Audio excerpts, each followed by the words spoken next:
welcome into A12 campus of North Carolina University. Valley Bishop taking on the Knights of Central Virginia. Doubleheader softball action. Valley Bishop's coming off a split with the Guilford Quakers this past week. Chelsea Piper last weekend in USA Southwest. Association. Falcons again nationally ranked this year. Humphrey, she didn't box out. She was on the mound. She was a second for the Valley Bishop. She's to that baseball coming on. She's going to pop that one up to it. Last to the field. Hand shoe.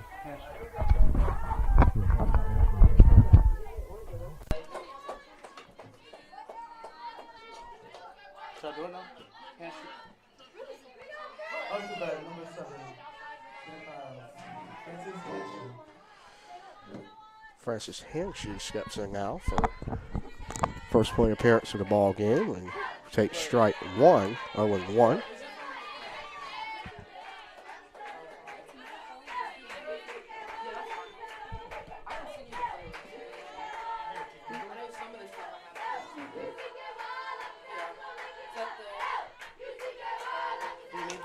He'll foul it back. Hanshoe on the first pitch to get bat. It'll be the ball's 1 strike.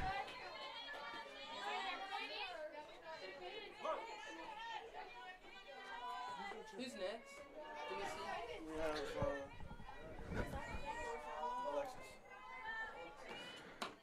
Shahan shoots a ball. 1 ball and 2 strikes is count.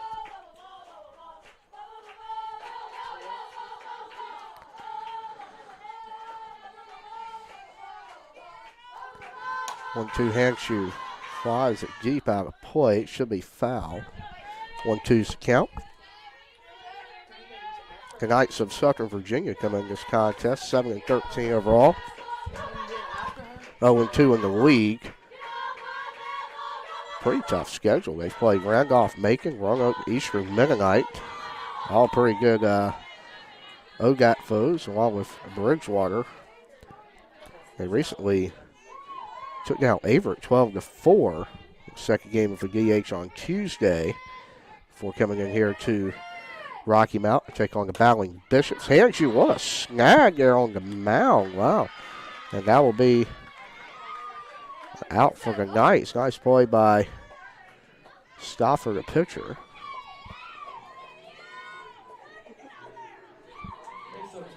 Oh, that'll bring up Alexis Whitfield for the battling Bishops.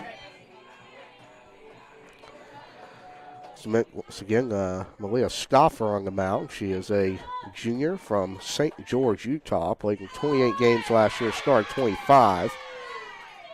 Tossed over 90 innings for Southern Virginia a year ago for 2.55 ERA. Struck out 34, 32 assists. She's been there a while in high school. She was a perfect game selection. As a freshman, that ball was roped to left field by Whitfield.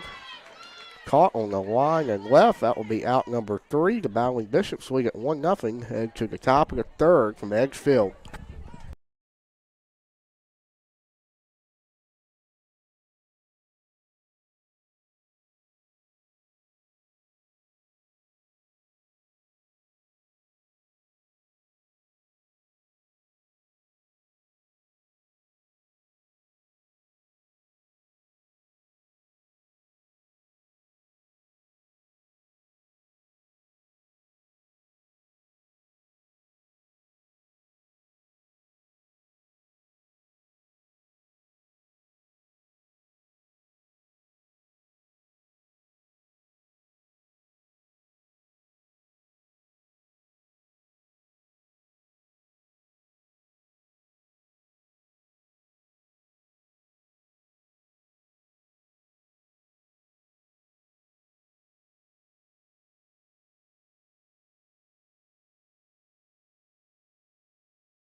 Back here for the top of the third inning, Emily Humphrey still on circle for the battling Bishop. She'll face Morgan Rich, freshman from South Weber, Utah.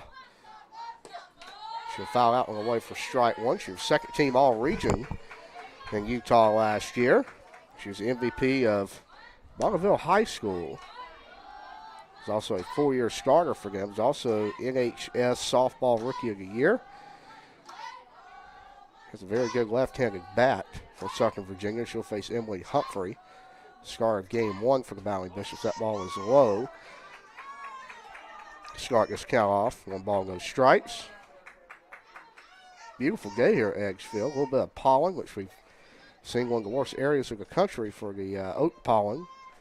I believe the Weather Channel had Raleigh on that. Folks trying to battle the sniffles today, including myself.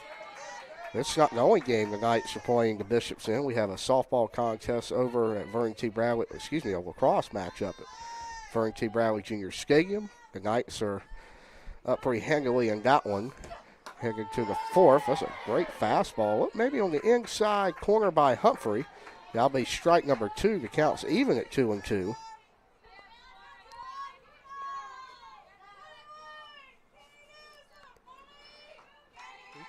Humphrey gets her sign in the circle. Fires fastball high, is swung on. And we'll get through. Leadoff base runner for the Knights.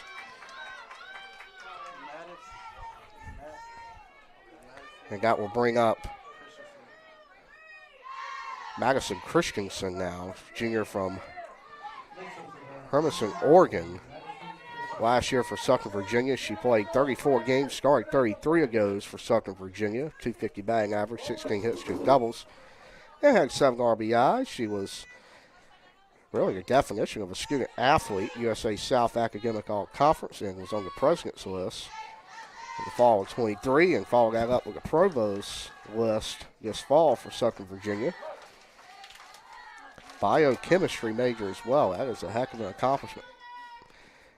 The 0-1, Humphrey's got her in a hole here. It'll be 0-2. Bryant checks run at first. Nothing going on over there. It'll be 2 strikes. Batter. The Valley Bishops going with the Navy pinstripes today. Gold pinstripes, blue uniforms. NCWU and Navy blue outlined in gold as that ball is outside. 1-2. Southern Virginia white uniforms. Knights cursive script in red on the front with the red pants. Navy pinstripes, a brand new uniform for the Valley Bishops softball team. A rise ball from Humphrey.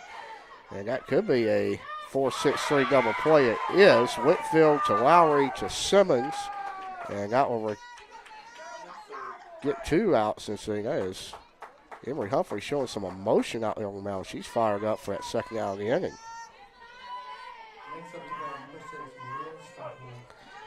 We got Malia Stoffer. She's again pitching today for Southern Virginia. 2 outs. Good fastball outside.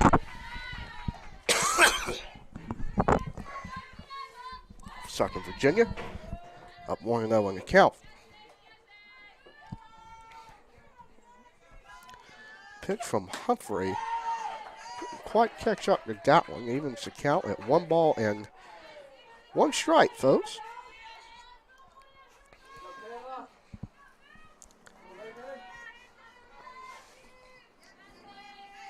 Here's Humphrey. Fires fastball. We'll get the call on the outside corner. Update from Brevard College. Valley Bishops trail Brevard 7-2 in the 4th inning. Fell last night in game number 1 of the series.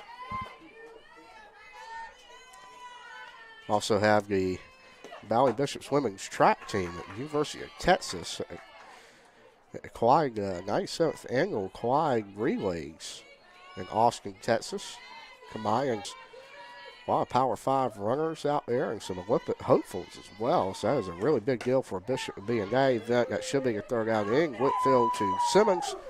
That'll do it for the Knights in the 3rd. Headed to the bottom of the 3rd inning. Bishops lead at 1-0.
Next up to bat for your Bishop. Folks, here in the bottom of the third inning, Skylar Walker will step into the batter's box for her second at bat this afternoon for the Battling Bishops. She was top 5 in triples in Westland history a year ago. Was the team's MVP, first team all-conference. She's had a heck of a career here as an outfielder for the Battling Bishops. She's kind of bounced around. She's now the everyday center fielder is Willie Bombach, now the graduate assistant for the softball program, and she controls center field for Westland last year. That's a heck of a diving catch. I think it's going to be called out there. Kayla Autry dives and makes that play for out number 1. You'll see that one on Sports Center later. Brings up Savannah Bain. And nothing Walker can be upset about there.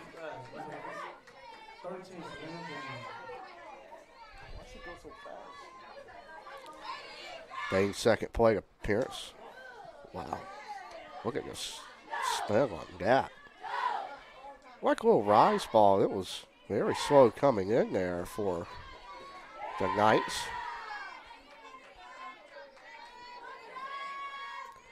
So 1-0. That ball was popped up by Bain. Second baseman under that one for out number 2. Was it bringing Holloman to the plate now? 3-hole hitter for the Battling Bishops. Next up to bat, number 10, Reagan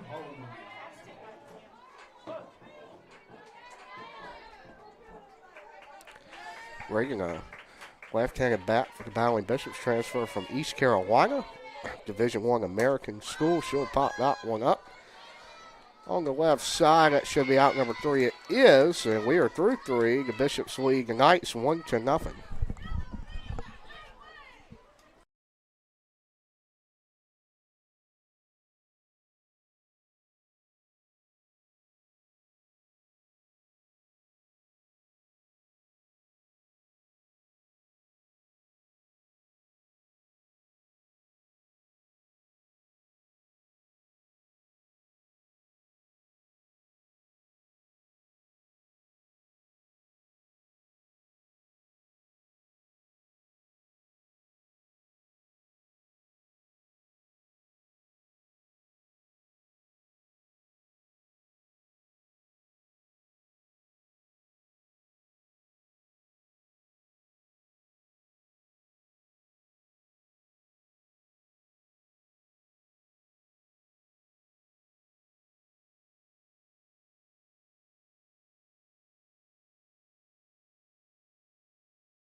Top of the 4th inning here from friendly confines of Edgefield. Emery Humphrey tossing a gem up on the mound right now. She'll step back into the circle for her 4th inning of work this afternoon for the Battling Bishops. And that ball is chopped on fair. Fastball high. It was swung on. Nice play by Bain at third. And we'll retire the first out of the inning as Simmons make a nice extension at first.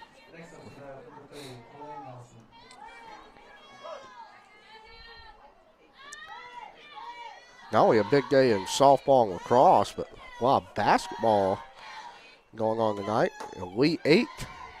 First guy to get Elite 8 in the men's tournament. Blue Devils, local school, just up the road in Durham, will take on the Alabama Crimson Tide tonight at 8:48.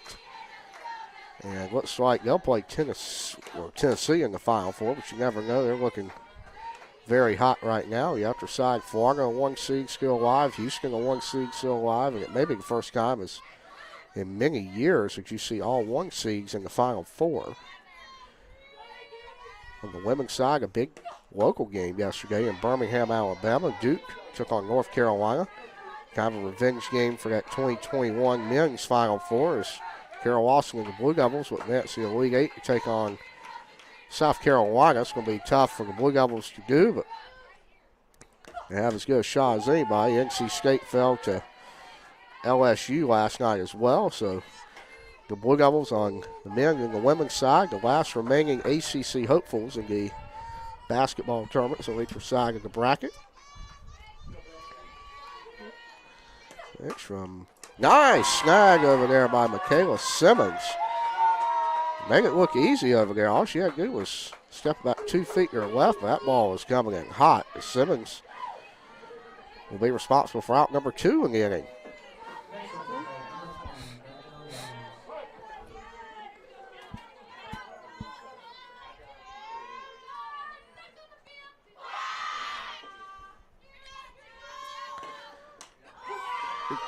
Good pitch there from Humphrey. Strike number 1, like we said, she's dealing. I think you see that a lot in softball and baseball. If you can throw strikes, control the strike zone, and really change up speeds. It's not always about your velocity. You can get outs at any level, and she has done that today. She's been a big part of this program for many years.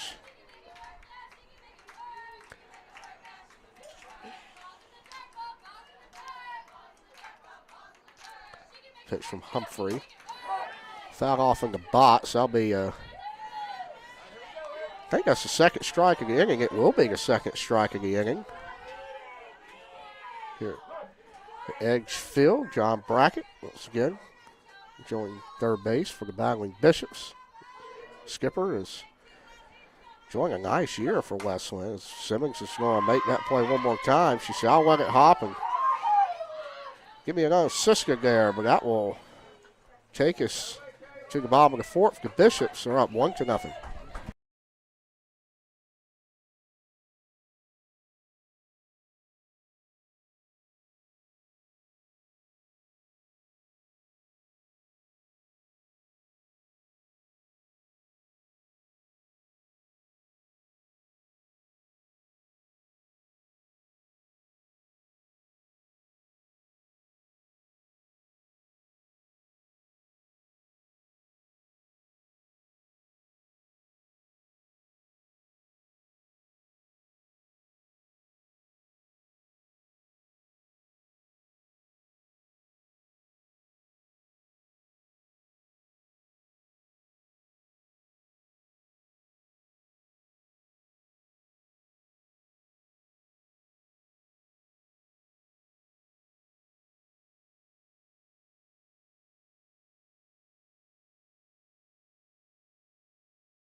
Back here in the bottom of the fourth inning, Kaya Simmons, a DP.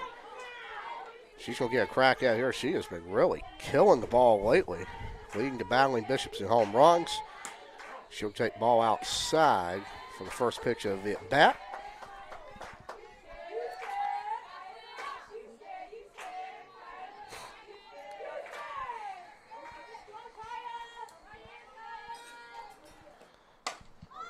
She's going to crank that one. I think it's going to be foul, though. She kind of gave the look there. If that ball was fair and I straightened it out, I may have had a home run.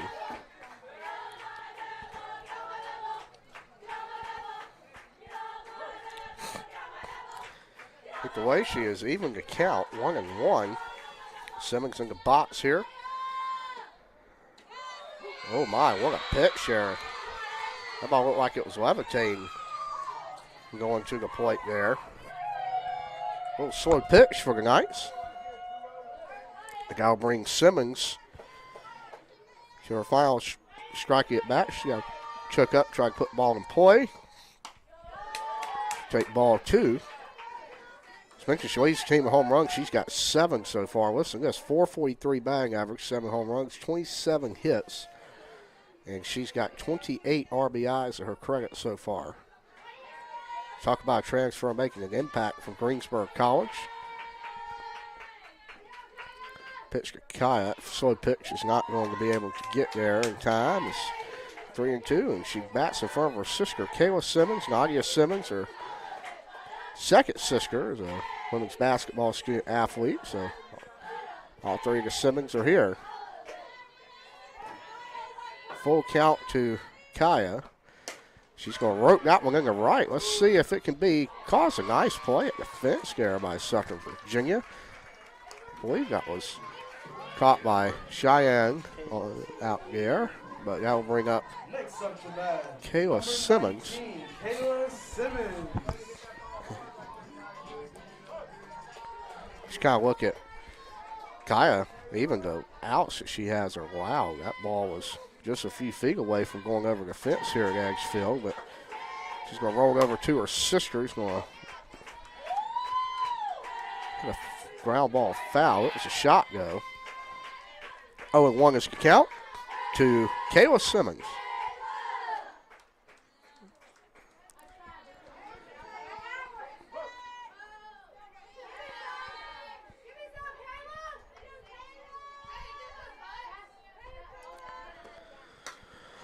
And she's going to pop that one up to pitcher there. Kind of catching in the little snow cone catch, but she will make the out regardless. It will be 2 outs in the inning. Next up to bat, number 4, Ava Lowry. Now bring up Ava Lowry, the shortstop, to the plate. She was a part of a 4-6-3 double play in the last half inning, along with Alexis Whitfield and Kayla Simmons.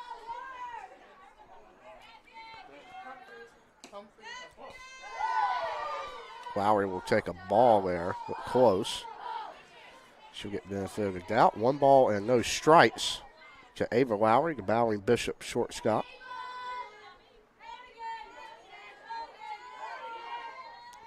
So 1-0, that ball is fouled away. She got a really good cut at that. Goes off the protective netting behind home plate.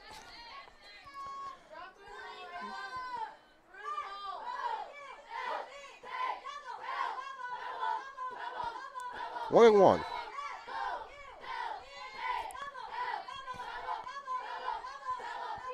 I wonder Lowry hit the same place Simmons hit down that line foul. A little bit out in front of it. Emily Humphrey behind her. She's got a little words of encouragement there for a shortstop.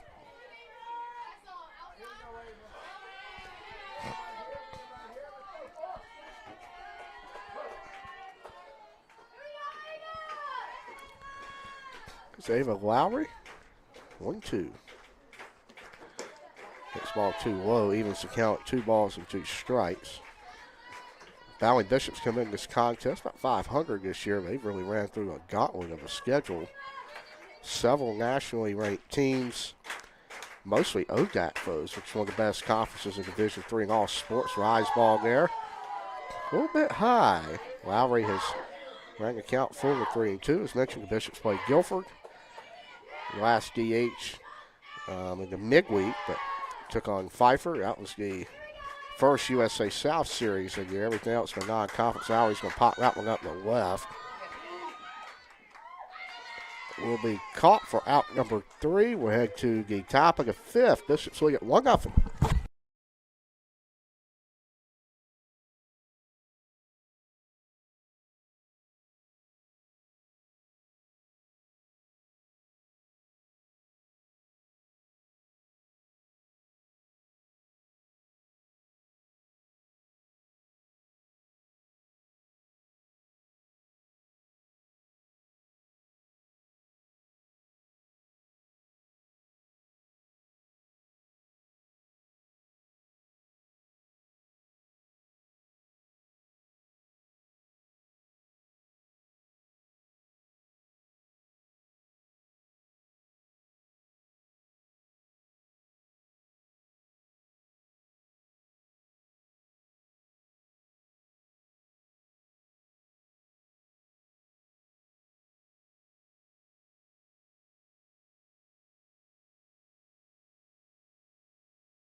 Back here in the top of the 5th inning from Edgefield, Emily Humphrey is mentioned. She's still on the mound, or excuse me, in the circle for the Bowling Bishops. Used to On the mound, we've had a lot more baseball games I've had to call this year than softball. Used to that terminology. I apologize. Here's a circle in sports softball. Her 0-1 is low in the dirt. Nice block back there by Miss Ramsey Bryant for ball number 1.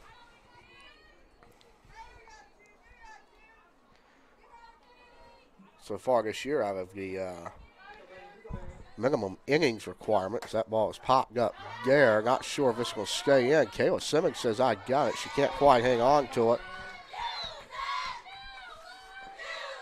Ramsey Bryant was close there. I think Kayla may have expected a collision on that one. Couldn't quite hang it in the webbing. It's still a 2-strike count now for Emily Humphrey. She's going to encourage her. Kaya Simmons may have to yell at her and say, I would have caught that ball. Maybe Nadia as well. She's here with us today. Trying to encourage on Kayla at first. Here's the pitch from Humphrey. Strikeout looking. Kayla says, I dropped down on purpose for you to get a strikeout there, Goose. And that'll be out number 1 the inning. And saying out of the innings requirement, Emily Humphrey, affectionately known as Goose, leads the team in ERA for 3.22. She's 4-2 on this young season. She's got 3 saves as well, so she's came in a lot of different spots. She's pitched 45 2/3 innings, struck out 28, and she is having one of her better outings of the season today.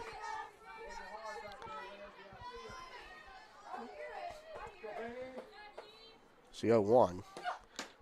Fires again. They're going to check swing and not swing. I did not think she did either, but pretty good frame job by Bryant behind the plate to get that close. It almost called behind the plate there. You got to tip your cap. Very good job behind the plate. Bishop's a very good defensive team. That ball to Simmons, and that's going to hit the umpire. Not sure. Not sure exactly what happened there, but I hope he's okay. He got hit in the foot.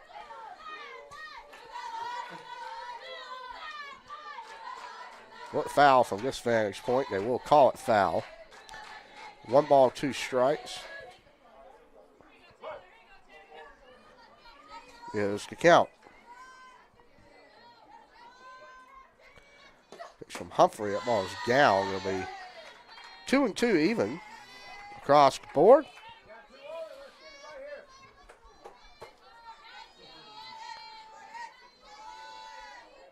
One out for Emily Humphrey in the circle. 2-2.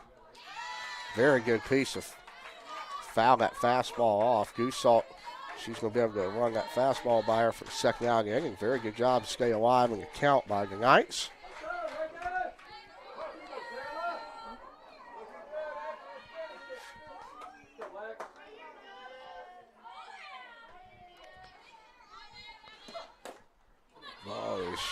Chop to Humphrey. She'll underhand flip it to Kayla Simmons. That'll be out number 2 in the top of the 5th. Next up to that, number 15, Sophia Bamlow.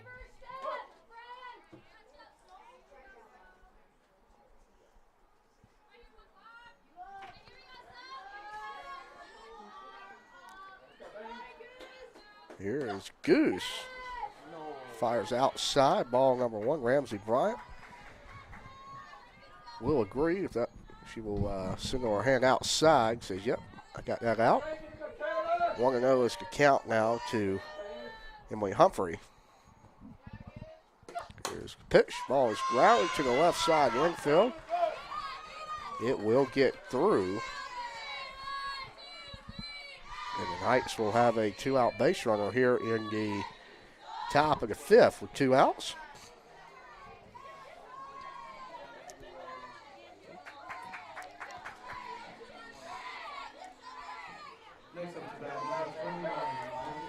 Now bring up Morgan Rich to the plate, try and get some 2-out magic going for Suffern, Virginia so far this season.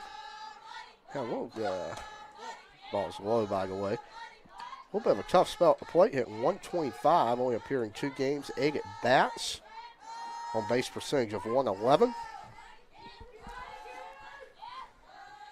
trying to make up for that here, and pitch pops that foul. I'll go over the protective netting. Evens the count at 1 ball, 1 strike.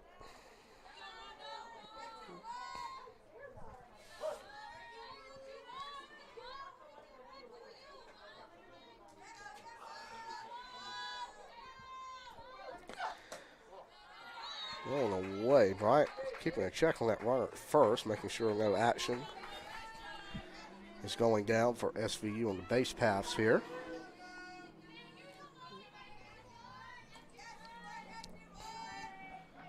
It's getting top of the 5th, 2-1 on that one. Simmons will go over.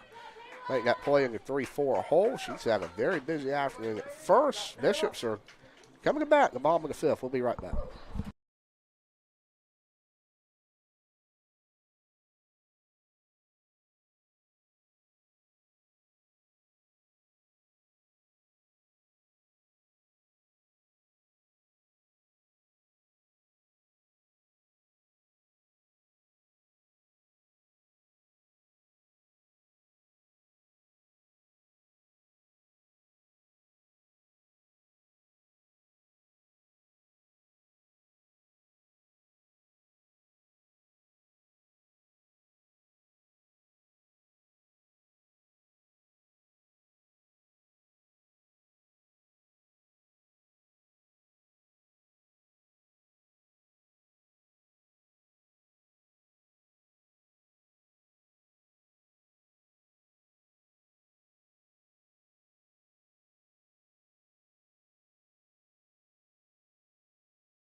Bottom of the 5th inning.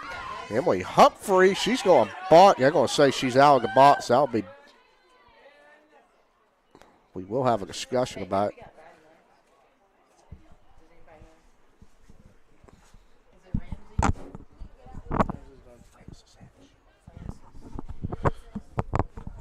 We'll have a discussion about that. They're going to say that Goose was out of the box. BI. For out number 1 that did look that way from our vantage point, but John Brackett is going to have a conversation about that, saying how could, I guess he's looking at the viewpoint umpires, how could the first base umpire see that, and believes it should have been called from behind the plate. That's going to be a tough call to overturn regardless here in this ball game. Bishop's up 1-0.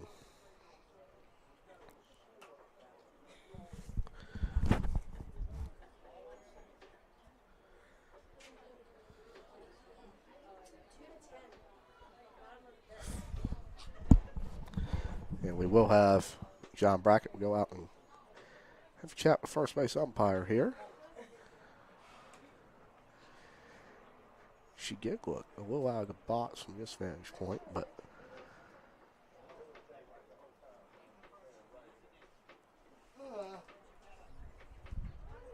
still having a conversation about it.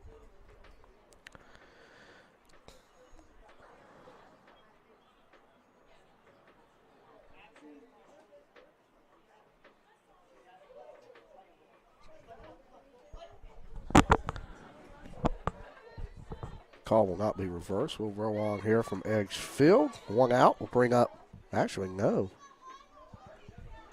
Get ready to say, I thought she did call Goose out. I'll bring up Francis Handshoe now.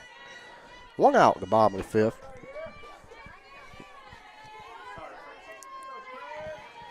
Very forward stance for Handshoe. Looks like she wants to more of a slap hitter for the Bowling Bishops, but has some speed on the base paths.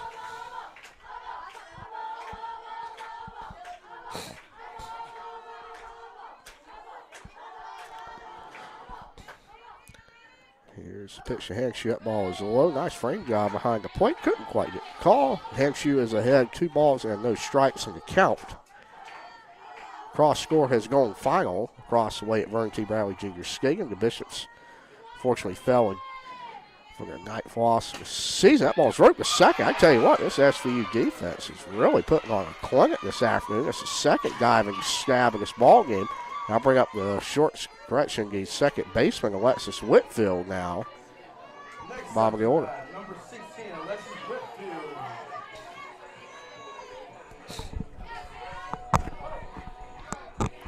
One out in the bottom of the fifth. For the Knights of Southern Virginia. Whitfield, very good contact hitter in this lineup. She shows it there. She'll single up the middle. No play at first.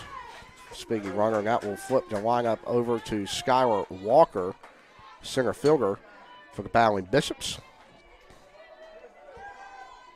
Next up to bat, number 18, Skylar Walker.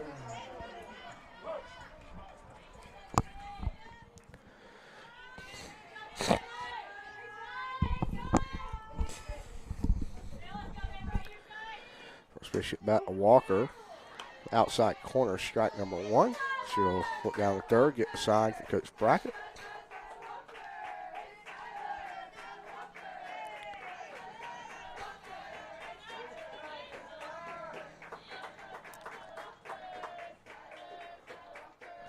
Go one.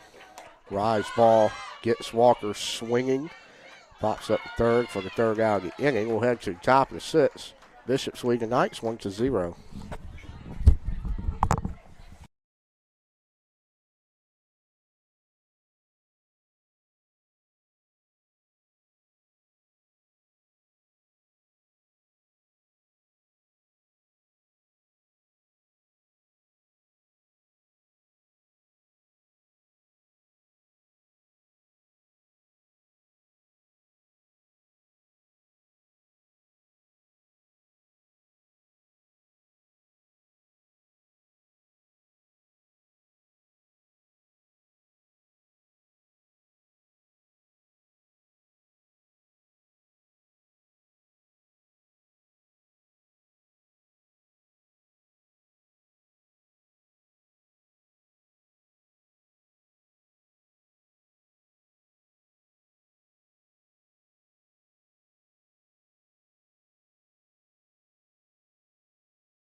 Top of the sixth inning, we're still rolling along here from Edgeville, affectionately known as Brackettville. John Brackett's liking what he's seeing from his starter, Emily Humphrey. She's been dealing out there. She'll get the first pitch strike, foul ball. Humphrey has really kept this Night offense at bay, but Southern Virginia's made a few nice plays in the field. Keep the score at 1-0. One play at second, one at center, both diving. Goose will change speed. Scare will get a swing on the changeup. She's ahead 0-2 on the top of the sixth.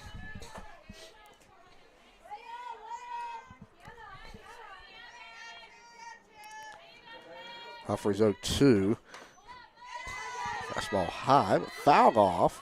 Stays alive in the count. That's all you can ask for is SVU. When you get down to this point in the game, you're down your last 6 outs or so. You just really got to put the ball in play, hope for the best, move base runners over each base.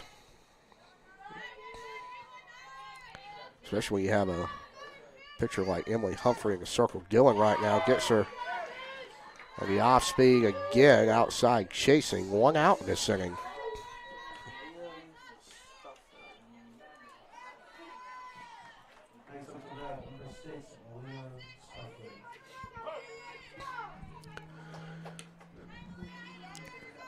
Stop for the pitcher for Southern Virginia. She'll step in. She's had an impressive game in the circle as well. She fouls it off for strike number 1.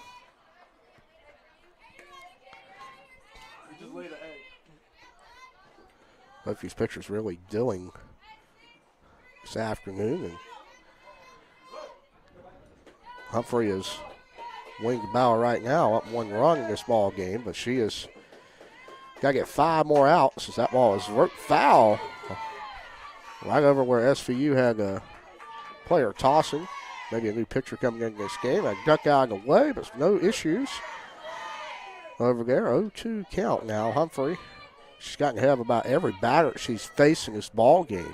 Really impressive job from Goose on the mound. The 0-2 is a ball very close. Very good take at the plate. It's ball number 1. 1 ball, 2 strikes. 1 out here in the top of the 6th inning.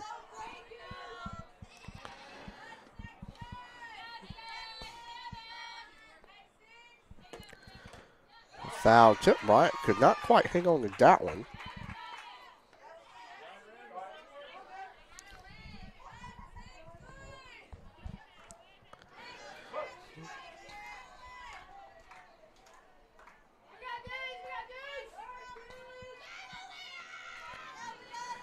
One, two, Humphrey at ball is the line, but Alexis Whitfield says, I'm right there. Out number 2 in the inning.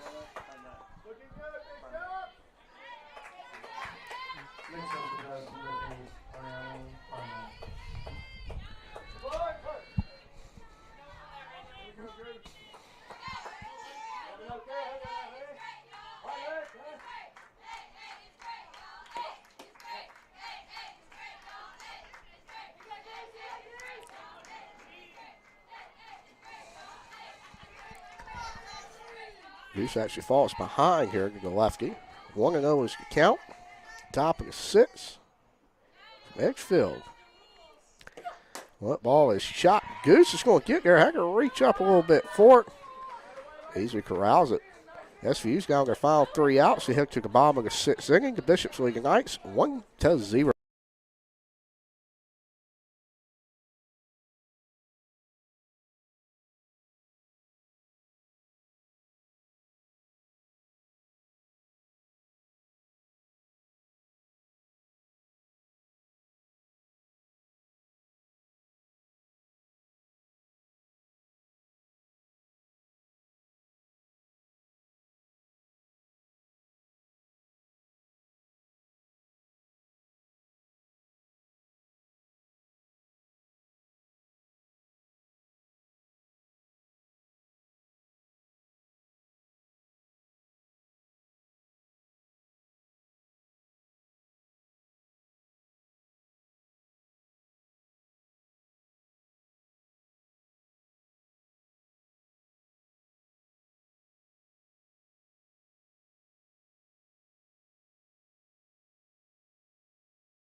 Bottom of the 6th inning here from Edgefield. The Knights make a pitching change. I will call upon Taylor Ware, freshman from Kitseltown, Virginia, Spotswood High School.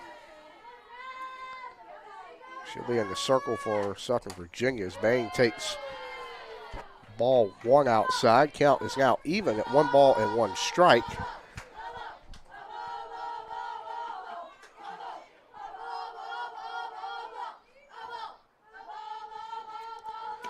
Bang ball, fastball. Pitch is high.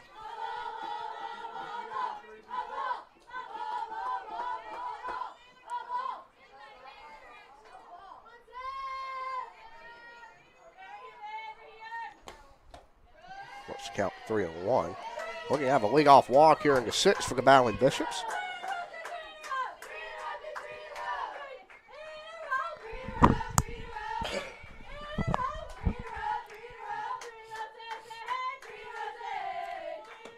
Pitch this ball. She'll draw the leadoff walk. Brings up Reagan Holloman in the 3 spot for the Battling Bishops. Foul line for Scoffer. Starter this afternoon on the mound for Southern Virginia with 5 innings. Gave up 1 run, 1 unearned. Only 3 hits in this game on 55 pitches. 1.40 ERA this afternoon on 1 walk. What an impressive outing for Scoffer. But she will give away Taylor Ware.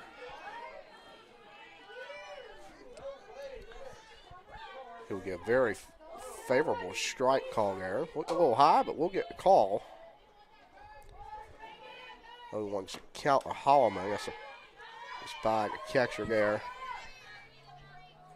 That'll be ball number 1. Gets a insurance run in scoring position for the Battling Bishops and Savannah Bain.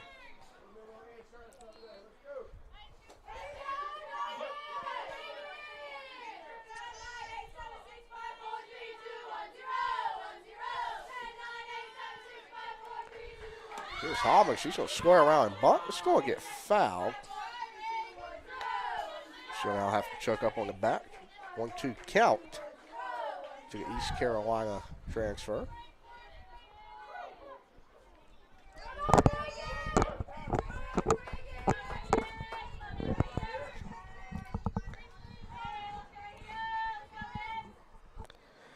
One to the Holloman.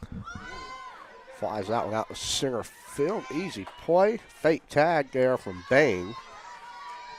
She will not attempt it. Kaya Simmons will now come up.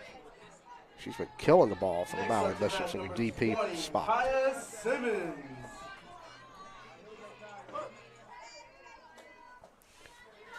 As mentioned, leads the team 7 home runs, hitting over 450 so far this year. She lined out to the fence in right field her last at bat. She'll take ball 1. Great dirt ball read over there by Savannah Bain. We'll get her to third, and Kaya now has an RBI opportunity. Runner on third with 1 out. SVU will move the infield in. Can't give up an insurance run here, especially with the way Emily Humphrey is dealing on the mound for the Battling Bishops. Kaya's ahead now in the count 2-0. Maybe a smart play for SVU the way she's hitting the ball to put her on. Because then if you have a double play scenario, Great Scott will save it on 3-0. The problem is her sister behind her, Kayla, she can get a hold of this one well. She was the single season school RBI leaguer a year ago, so you really don't want to pitch to either of them. The problem is Coach Brackett's got them back to back in the lineup, so very tough for opposing teams. We try to get those 2 outs as Kyle will walk on 4 pitches now. And that will bring up the aforementioned Kayla Simmons. See what she can do here. We will have a mound Next visit. up to bat, number 19, Kayla Simmons.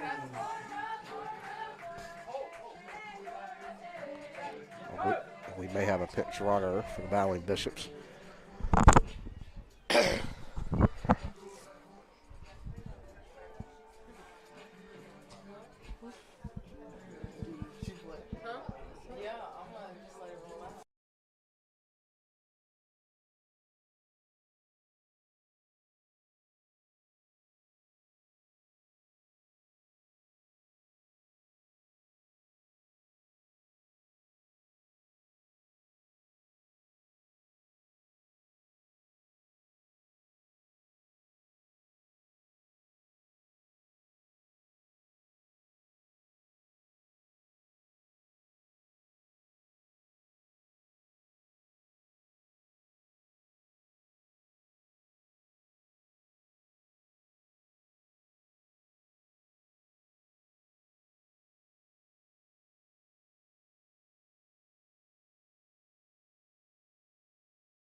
Ace for the Battling Bishops for Kaya Simmons.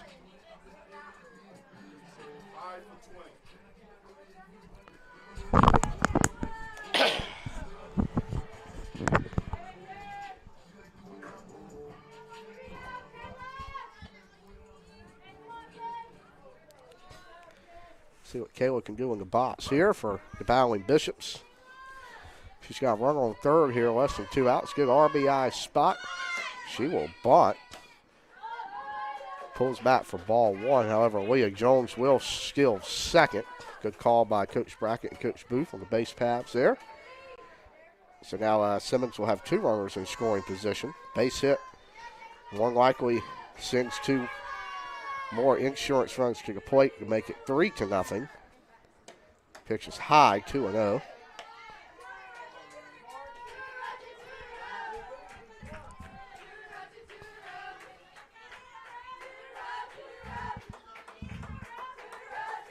To account Simmons. Should get a good fastball down the middle. She'll take it. Strike number 1.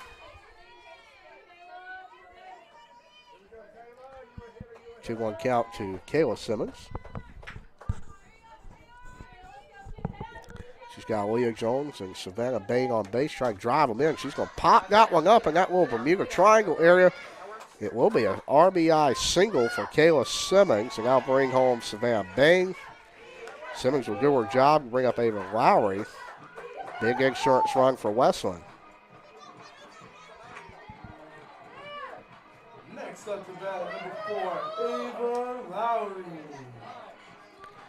Coach Brackett's got his lineup card out. Maybe pinch run for Kayla at first base. The way Simmons is walking off the infield here, that will be the case. Both Simmons got the jobs done, however. Samantha Houston will pinch run at first base for Westland. Her first appearance this afternoon.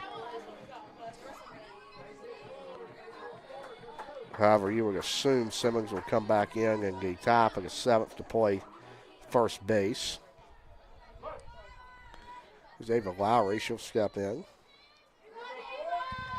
Try to get one more insurance run for the battling Bishops here in the top, not the top, the bottom of the 7th, bottom of the 6th, excuse me. Same call on there for Coach Brackett. Pulls the bunt back. Houston will get a stolen base. And we now have 2 runners in scoring position again for Westland, from Jones and Houston.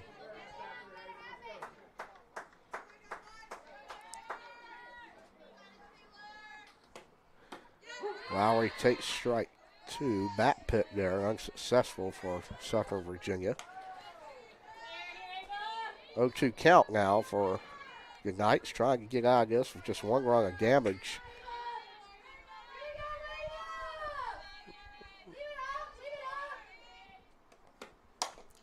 Lowry grounds that one to third, and that is an errant throw. Sure reach on E5. That will bring home 2 battling Bishops. Westland, big insurance runs there. Will make it 4-0 in this ball game. Ava Lowry gets on base. That's what you got to do to get the job done. Next up to bat for your Bishops, number 8, Emily Humphrey. Just error, I thought. Bring up Emily Humphrey. She's also 3 outs away on the mound from a win.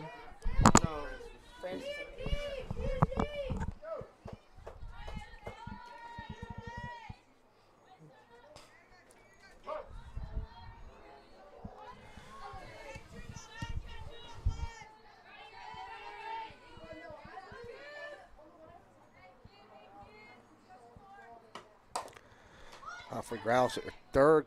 Good throw there. Abby. Actually, I'm sorry, that's by Chloe Nelson. Now bring up Francis Hanshoe for the battling Bishops.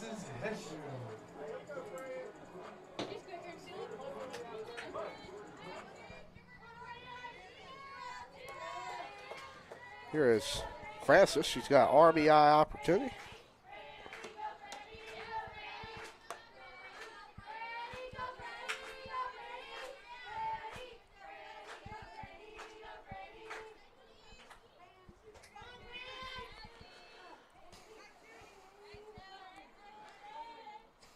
Pitch to Hanshoe will take ball 2 up. She's ahead 2-0 in the count. Bishop's up 4-0 here. Reset the scene. And the bomb is sitting. 2 outs. 1 runner on. And Lowry out there at second. And Francis Hankshoe looking to drive her in here. Check fastball outside. 3-0 to Hankshoe.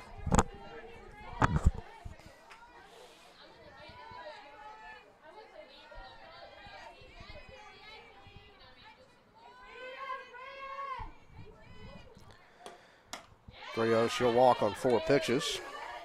Bring up the not the shortstop, second baseman, Alexis Whitfield for the Bowling Bishops.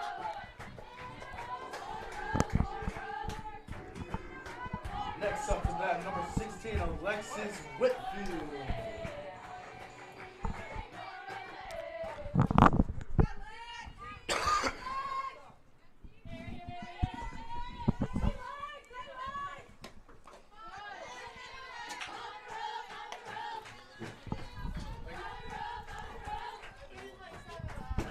Count Whitfield.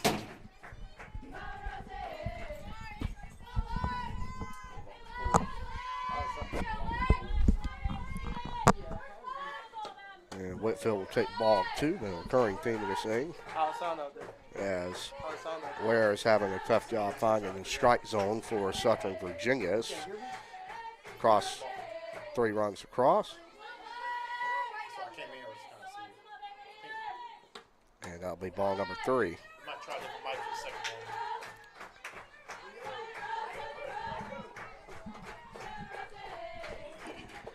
Bishop's looking to load the bases here, and the bottom of 6. 3-0 count to Whitfield. That will be a strike. She'll still remain in a hitter's count. 3-1.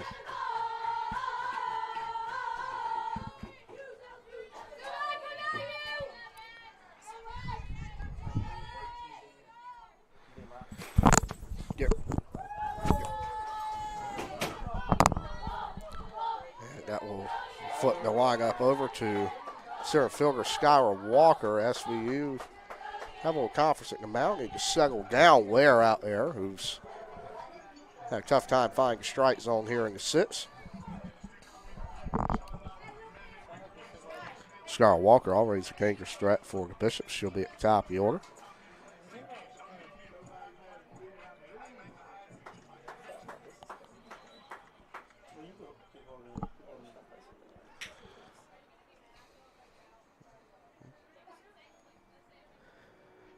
Wildgate Conference. We're going to take a short break. We'll be right back.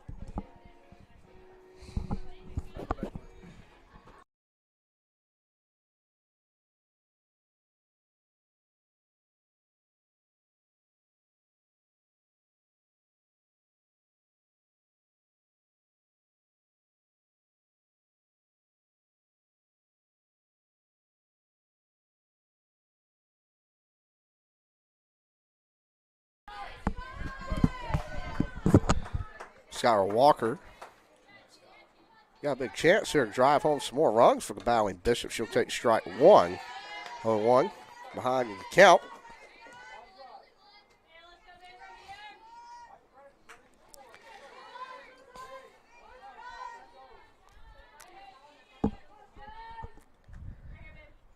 Walker, that ball's so low. Nice stop back there by SVU. We'll make sure runners won't advance, making Walker earn it at the plate. Don't want to give away a free run to the Bishops on a wild pitch or a pass ball in this scenario, especially down 4-0. If a tough bomb in the 6th inning for Southern Virginia. Walker looked a little late on that fastball there, fouls it back. It'll be a 1-2 count. She's got to choke up and try to drive one in play, and with her speed, even if you just put a ball away, she's got a chance to reach every time for Westland. So 1-2 to Walker, and that will be fouled behind the plate to the left. Still 1-2.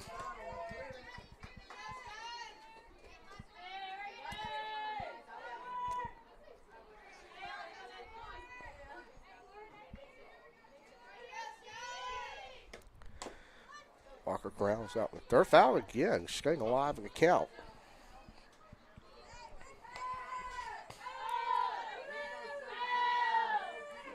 big at bat here.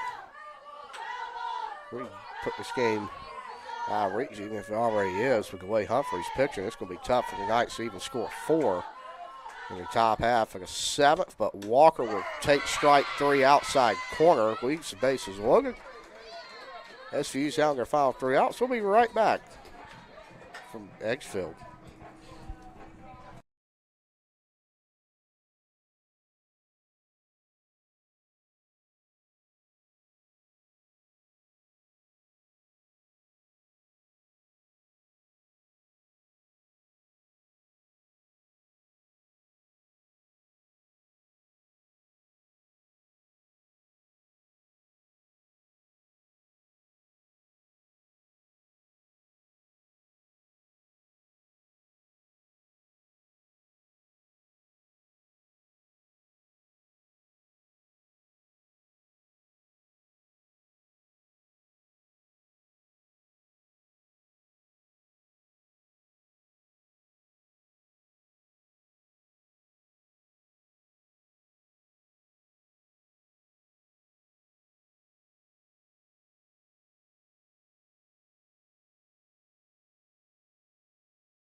Back here for the top of the 7th inning, Emily Humphrey trying to go for that complete game shutout for the Bowling Bishop. She's been cruising in this ball game for Westland. She's got 3 more Knights to deal with here in the top of the 7th inning. 4-0 is your score from Edgefield. The 0-1 is swung on. It was low, but I think they're going to say she went around the plane there. She will. Humphrey so far today, 5 strikeouts, has only allowed 2 hits in 6 full innings. 6 full innings of play for Westland. She's hit the ball as well. Middle of the order, as that ball is grounded to Simmons. A busy day for her will continue as she will make another out. SVU's down their final 2 outs this ball game.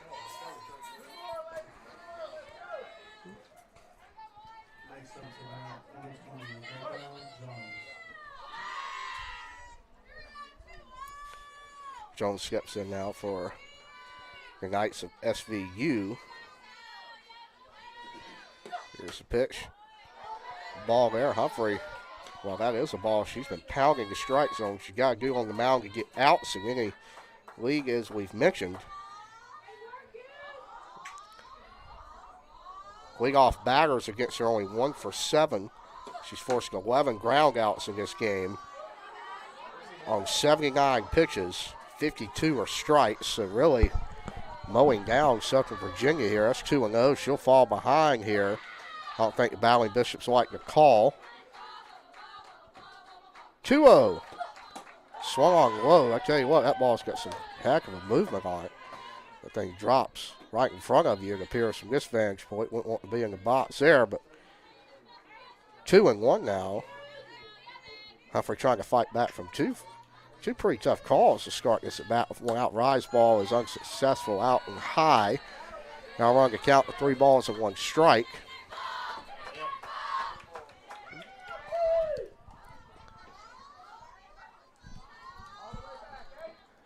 Here's Humphrey. She'll deliver from the circle 3-1. Swung out high. What a play on the comebacker. Ball was smoked. She says, I'll do it myself for out number 2. She will.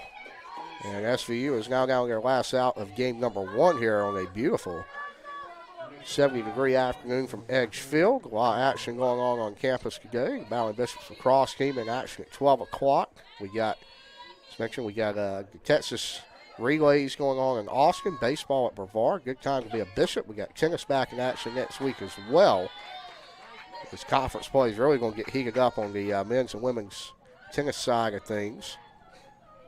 1-0. Humphrey falls behind for the 2nd straight batter. Very unusual this afternoon, but she's trying to complete this game in under 80 pitches. That ball is grounded in the 5-6 hole, backhanded by Lowry. They're going to call her out, and the Bishops are going to take game one by a score of 4-0. We'll be back here in about 30 minutes for game number 2. Bishops going for a sweep.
Welcome back for game number 2 of our doubleheader between the NC Wesleyan Battling Bishops and the Southern Virginia Knights here from Edgefield. Battling Bishops took game 1. On the mound, we have number 2, Morgan Aycock for the Battling Bishops. At the plate right now is number 20, Tykel Jones. Ramsey is getting some information, I believe, from Coach Beth Braswell, the NC Wesleyan pitching coach. Checks her wrist and now gives the signal out to Moore to pitch. A ball is popped straight up in the air. Shortstop rests right underneath it, making the catch there. Second baseman, number 16, Alexis Whitfield, a senior second baseman, did not have to move much to make that catch. Next up to bat for the Knights is number 15, Sophia Bedell.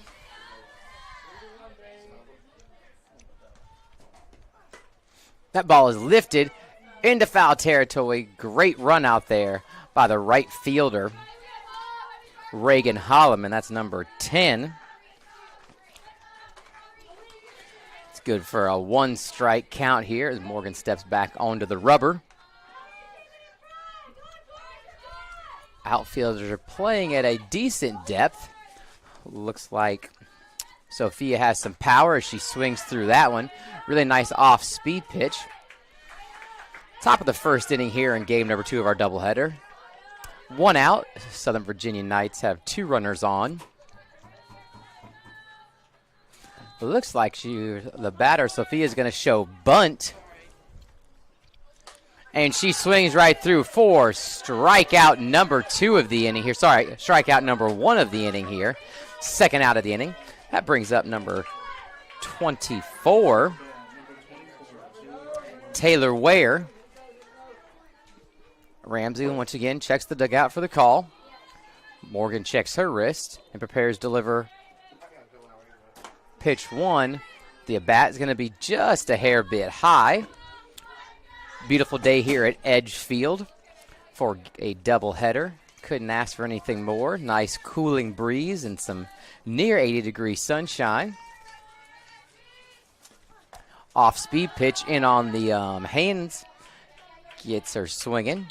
It's going to even the count to 1-1.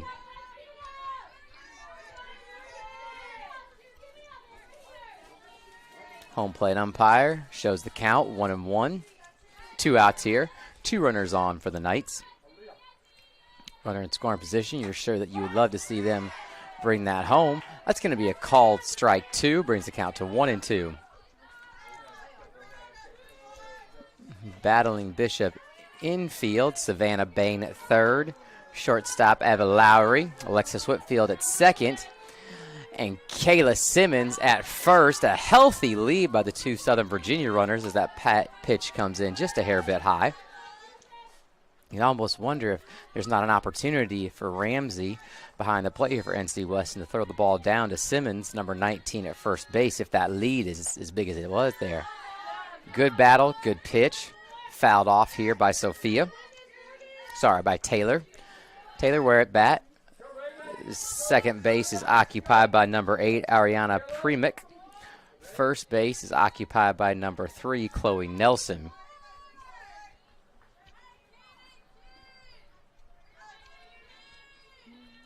Great pitch. Better piece of hitting. Fouled that thing off out of play just over the visitors' dugout. I want to give a shout out to the NC Wesleyan IT team getting us connected out here in the softball the softball field here. For our stats, that ball is going to be high, and that's going to bring the count to full 3-2, 2 outs, runners on the bases. You got to think that on the pitch, the runners are going to be rolling, at least getting a really good jump on it. Press box connectivity was restored yesterday thanks to Greg Boykin. Ball's popped up in the air. Reagan Holloman makes a couple steps to her left. Nice catch. We're going to take a break here in the bottom as we head to the bottom half inning, and we'll hear from Flow Sports.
Skylar Walker. Welcome back to Edgefield in Brackettville Park for the bottom of the first inning. Center fielder senior Skylar Walker at the plate. Takes strike one, a bit low, a bit inside, but must have caught that inside corner. Providing some score updates as we did on Flow Sports this morning. We are on YouTube today for the doubleheader here at Edgefield. On the women's side in the round of the Sweet 16, great bunt laid down, and I think that's going to be, she's going to beat that thing out. The ball was dropped by the second baseman, number 20, Dykel Jones, as she was covering first, but I don't think that they would have got her even if they had caught it. Savannah Bain, freshman, playing third base for the Battling Bishops, gets ready to step into the plate. As we mentioned, NCAA women's basketball, men's basketball going on right now. If you hadn't heard, TCU versus Notre Dame on the women's side just finished up. TCU edging out Notre Dame. Great steal there by Skylar Walker, edging out Notre Dame 71-62. Tennessee Volunteers taking on the Lady Texas Longhorns at 3:30 p.m. 15 minutes that game will be tipped off. Oklahoma plays Geno and the Fighting Battling Yukoners at 5:30 tonight. And then the women's games finish up with Kansas State versus USC at 8 p.m. That's today. That ball is going to drop just in front of that right fielder. And that's going to allow Savannah with a throw to third to attempt to get Skylar Walker, which was unsuccessful. That's going to allow Savannah to stretch that single into essentially a double, even though it's probably going to be scored as a single and then advance. Next up for that, we have number 10, Reagan Holloman. Number 10, Reagan Holloman, the right fielder for the NCWU Battling Bishop, steps into the plate, up to the plate, into the batter's box. That's going to be a called strike one.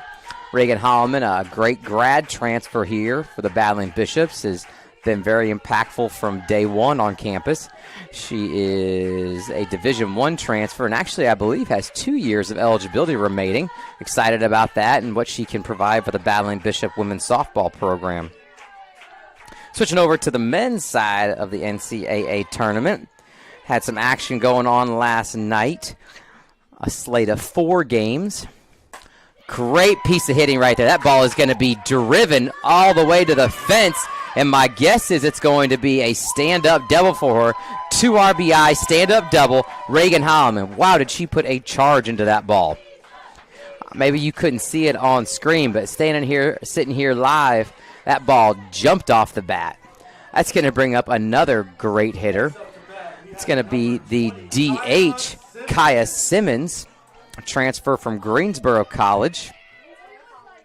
She's here, joins her sister Kayla Simmons as part of the Battling Bishop softball program. In addition, she joins her older sister.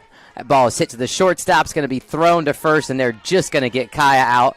Holloman holds it second. She joins her twin sister, as mentioned on the softball team, and also her older sister, Nadia Simmons, an outstanding women's basketball student-athlete, SAC representative. I want to give a shout-out to Emily Humphreys on the outstanding performance from Game 1, mowing down the night batters. Kayla Simmons, golly, I'm not a baseball guy, not a softball guy by heart, but I'll let you know, this is like Murderer's Row, the New York Yankees. RBI single there. Holloman scores from second. Holloman, Simmons, bang, bang, bang in the lineup, and then you lead off with the center fielder. You have got a potent top of the order for the Battling Bishops. Savannah Bain in the second batter, freshman, who's a talented player, but golly, leading off the lineup, and then your 3, 4, 5 hitters being what they are is pretty impressive. Ava Lowry, shortstop's getting ready to step into the batter's box. It appears that Coach Brackett's going to take advantage of some of these softball rules where you can sub pinch runners in and out kind of at will. Number 21, Samantha Hewson, is a freshman out of Coleraine, North Carolina, Lawrence Academy. Nadia Simmons not only was an excellent women's basketball player, SAC representative, and just overall student-athlete leader on campus, she's also on the 1s and 2s today, mixing up the music here that you're here playing over the sound system. Golly, that's a drive. Driven right at the right fielder.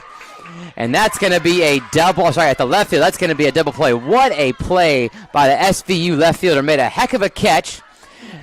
Unbelievable catch, and then gunned it from left field back to the first baseman to double up the pinch runner. We'll be right back on Flow of Sports. Sorry, YouTube.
Back here at the top of the second inning, you're just joining us. Bottom of the first inning, the Battling Bishops brought 3 runners across the plate.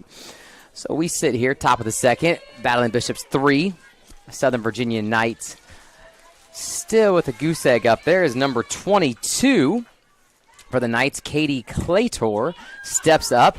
I mean, 1 pitch, 1 hit, and due to the press box here, wasn't able to see what happens, but she is going to head on back. Katie's going to head on back to the batter's box. So my guess is that ball sailed foul for strike number 1, as the scoreboard suggests. We're talking about some updates on basketball. Friday last night, unfortunately, I'm a Big Ten fan. The Big Ten did not fare well. Really nice off-speed pitch there. Just a little bit low from Aycock. Michigan went down by 13 to Auburn. Purdue went down by 2 to Houston. I might be a bit of a Big Ten and Indiana Purdue Hoosier homer, but that was a tough way to end that game on some questionable calls. Ole Miss just barely edged out by Michigan State. One of the Ole Miss guards was just on fire last night. And then Tennessee took care of business against Kentucky. That was your slate of games Friday, and so we move into that round of the Elite Eight on Saturday. 2 games today, 2 games tomorrow. Ooh, that pitch flies just a bit high, sails a little bit. To bring the count to 2-2 for Katie Claytor. Morgan Aycock had to show a little bit of her athletic ability there as Ramsey threw that ball a bit sailing of her own back to the pitcher. Today, Texas Tech takes on Florida at 6:09 p.m. It's a great pitch. Ball's popped up. Great job by the center fielder, number 18, Skylar Walker. Calling off second baseman Alexis Whitfield and shortstop Ava Lowry to make that pretty routine catch. Texas Tech versus Florida, 3 seed versus a 1 seed at 6. And then if you are an Eastern North Carolinian, a Tar Heel, you are probably pretty doggone excited for Duke playing Alabama at 8:49 tonight. Really nice first pitch strike there for Morgan Aycock to number 21. That is Morgan Rich, so Morgan v. Morgan here.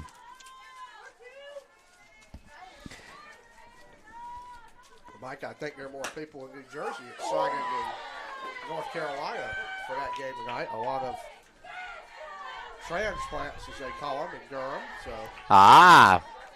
That makes sense.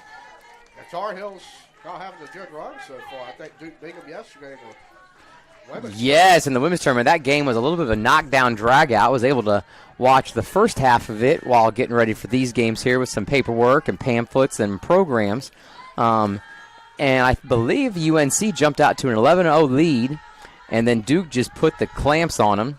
Came back, I think it was 14-11 before UNC scored again, and then just, gosh darn, if they didn't hold just a great lead there, some lockdown defense. You heard the sirens in the background. Do not worry. Nothing's going on here at the park. It's simply a police officer flying down Battling Bishop Way here behind the college. Great pitch there by Morgan Aycock. Fouled off.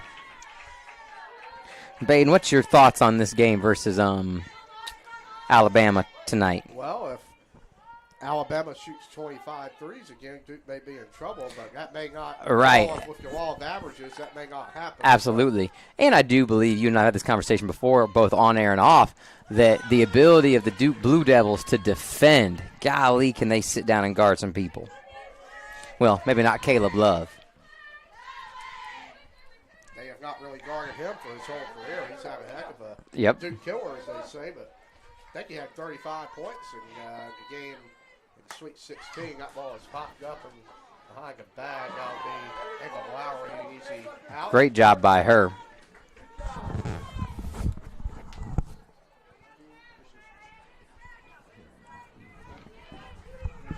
Morgan Aycock still up there in the circle for the Valley Bishops. Her second inning of work. Absolutely. Pitching's been phenomenal today for Westland. Emily Humphrey, complete game shutout, only allowed 2 hits in game 1. Morgan trying to do the same here. She recently surpassed 150 strikeout plateau in her career. Wow.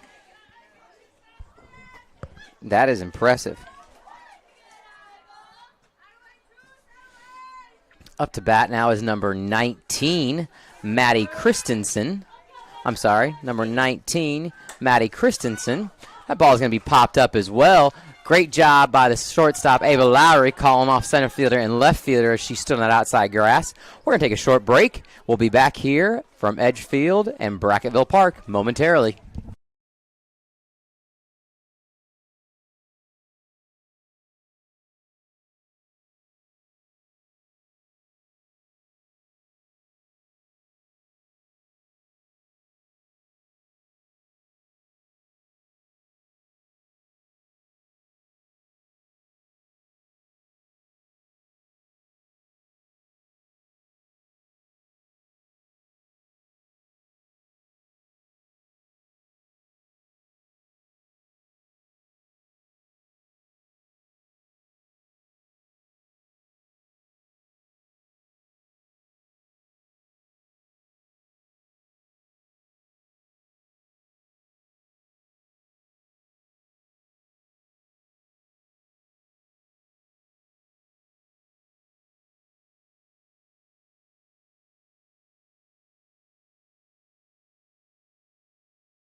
Joining us here again on the mics, Baden Collins, Sports Information Director, college sports communicator member as well. Excited for some of the professional development coming up this summer. Not a bad location for a game, my friend. Not a bad location, is it, Baden? You and I are both looking forward to some professional development coming up this summer when we have a little extra free time on our hands, but we're excited to be back here. A lot of different sports rolling on this spring. As you hear the Battling Bishops dugout chanting away. 1-2 count here for, I believe, Alexis Whitfield at the plate. She pops that thing up and out of play. Had a women's lacrosse game going on today, match going on today, also taking on Southern Virginia. Southern Virginia Knights prevailed in the end. It was great to see the Battling Bishops out there competing, though, on such a gorgeous, beautiful day. Really nice off-speed pitch that just froze Alexis right there. I think you got also mentioned, Mike, you talk about lacrosse. I believe it was a pretty special game. We had the Morgan's Message dedication We game. did. That's a really good cause for Morgan Rogers. Unfortunately passed away to, I believe, suicide. She played lacrosse at Duke. And yep. I know that's a big thing throughout lacrosse, but I got to say, Westland's really taking that across all sports. I believe that our Morgan Specialist Club, along with our athletic director, Aaron Denton, is kind of set up a Morgan Specialist dedication game for every sport now, I believe. And we had it here at softball today. We read a nice pamphlet before the game. And beautiful. We will do that here shortly again for game 2. But Talk about that cause, and I know the ladies are really excited about that today. Yeah, it's something that you mentioned is I guess lacrosse centric, even though it really is educating people on, or educating student athletes at the college level on mental health and maintaining that, keeping an eye on it, managing it as much as you possibly can. But because I think of that lacrosse-centric nature of it, with Morgan being a lacrosse player, heck of an off-speed pitch, fooled Ramsey. That's strike 2 of the at-bat, brings it 2-2. Our women's lacrosse team, Kelsey Oyer in particular, one of the captains on that team, has absolutely done an outstanding job of championing that cause across campus, and really is the driving force as you see Morgan's message dedication games going on across all of our athletics and home contests. I'll bring up Aaliyah Jones to the plate. 2 outs here in the second.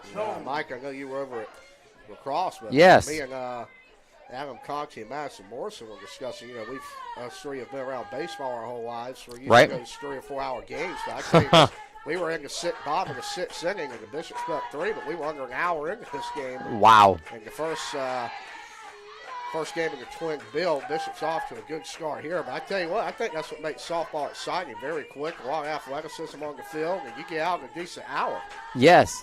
I think, like you mentioned, Baden, that timetable is what the maybe MLB or just the baseball quote-unquote powers that be are really, really attempting to bring that game closer to, with pitch clocks, pace of play. I know you mentioned that in the minor league system there, the home plate ball strikes calls are made by computer, correct? Well, they've tested it out in spring training. They did it last year, but now they have kind of settled on the you get 2 challenges. So don't make a call. If you disagree, you can tap your cap. And I believe there was a call. It was a 10th of a single meter. He missed it in a spring training game this year. So no way. It's just pretty precise. I'm personally not a fan of it, and I kind of like the natural, the human error is a part of the game, in my opinion. But I guess you won't see any more manager ejections of the balls and strikes. You have to punch a computer. That's right. So, yeah. 3-2 count here. Great battle out by number 5, Aaliyah Jones, sophomore outfielder out of Emmel, North Carolina, product of West Craven High. Baden, as a major baseball guy, wow, what a great piece of hitting. Another off-speed pitch that Aaliyah had to reach for. She did get the fat part of the bat on it and just drove that thing right back up the middle. That'll bring up the top of the order number 18, Skylar Walker. Baden, as a baseball guy, you've just kind of told the audience what the value is, or some of the valuable things about softball, with pace of play being one, and maybe they play a couple less innings than baseball does. What are some other ideas that baseball can maybe implement that would help that pace of play?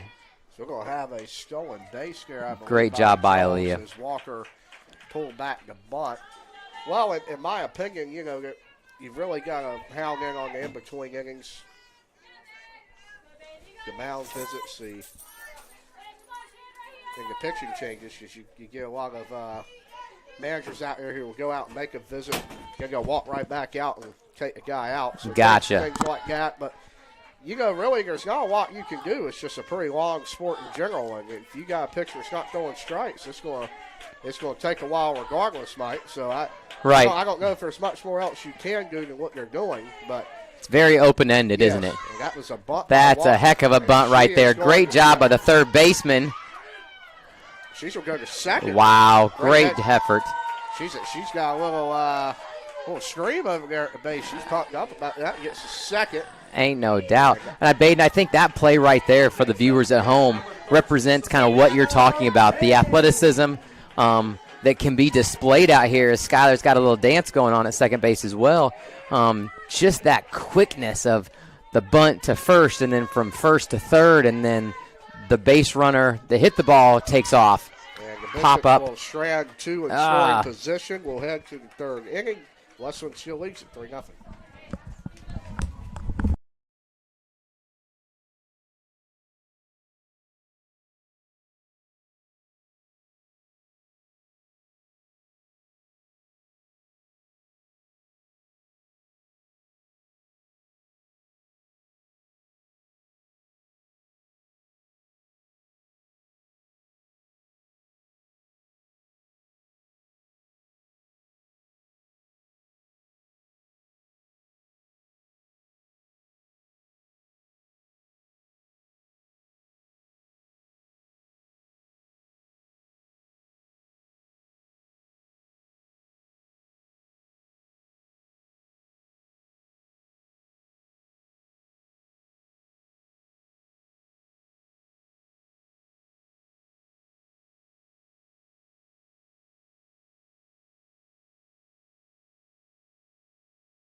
Back here for the top of the third frame, the Knights trying to scratch across the run. They have been held scoreless by the Valley Bishops for 10 innings so far. If you go back to game one, Morgan Aycott picking up right where Emily Humphrey, affectionately known as Goose, left off for Westland. And I think that's what John Brackett's got to like about this squad, Mike. You know, you look at USA South, I mean, look at the punch the Bishops have. And Yes. Humphrey and Aycott, and then you got KB behind her, and Bishops could be well suited in the league, and they even gave Pfeiffer all they could handle last weekend. He's nationally ranked. With 2 Division I transfers at the pitching position. And I told the viewers of game one, I'm really liking the pinstripes from Westland here. Those are pretty sweet and brand new this year, I believe. That's a great point to be made. I have enjoyed these uniforms. So I was talking to Joaquin, a gentleman that is on our men's soccer program that's a work-study student for us, helping out with camera number 2 here, that video engineer Adam Conti switching back and forth for y'all online. And he said, man, those kits look really nice. And I said, the kits? I said, the uniforms, yes. The international term for your soccer uniform is a kit. Soccer is a very unique sport in some of the terminology they use Yes. to play the game. And not a lot of, in certain parts it's taking off in America, but overall it has not really hit the States as well as your traditional baseball, football, Yes. softball, those type things have. But I think a lot of in people play it. in some of those metropolitan areas, it's very, very popular. I think kind of the same way with lacrosse, Mike. Yes. You don't see it really played around here. You got Wilson Hunt, Wilson Fight, maybe 30 minutes south. They play it, but Raleigh, I tell you what, that sport is huge in the Raleigh, Charlotte Booming. areas and up north, and still growing. Yes. And Morgan Aycott fires strike one in there. She'll point to her catcher back there. Says nice frame job for strike number 1. Thank you, Ramsey Bryant. Right. We appreciate it. But I was just thinking about going back to that that kit comment out of soccer. You talk about the term pitch as well. Here in the game of softball and baseball, a pitch is what occurs when the ball is delivered from the rubber to home plate or on the mound to home plate in baseball. But the pitch is something very different in the game of soccer. That's the field, right? Yes, sir. The pitch is the field. Here's a 1-1 from Aycott. Wow. Swung it high. That ball's hit a ton to left field. Can't see from my standpoint, Nope. but off of Aycott's reaction, we're going to say that ball was caught. Absolutely. Out number 2. Jones out there in left field, I believe, correct? I will have to check a lineup card. I would assume you were correct on that, Mike. But Chloe Nelson, number 3 for the Southern Virginia University Knights softball program, steps into the box. you know, we've had the privilege of hosting Southern Virginia in a lot of sports the last 2 weeks. We have. And that ball has popped up. We're going to have to continue that conversation in the next half, as I believe Ava Lowry's going to corral that with no problem. Heading to the bottom of the third, the Bishops up 3-0.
Back here in the bottom of the third, Bishops looking to tack on some more insurance runs here. We're going to lead off with Reagan Holloman from the left side. I believe her dad is the athletic director at Lewisburg College. A stone's throw from the birthplace of Aaron Denton in Bunn. Bunn High School. Bunn's had a lot of talent. They have a East Carolina baseball standout Spencer Brickhouse, willing to play with the Diamondbacks organizations a few years, but they've got some standouts at Bung. They've Yep.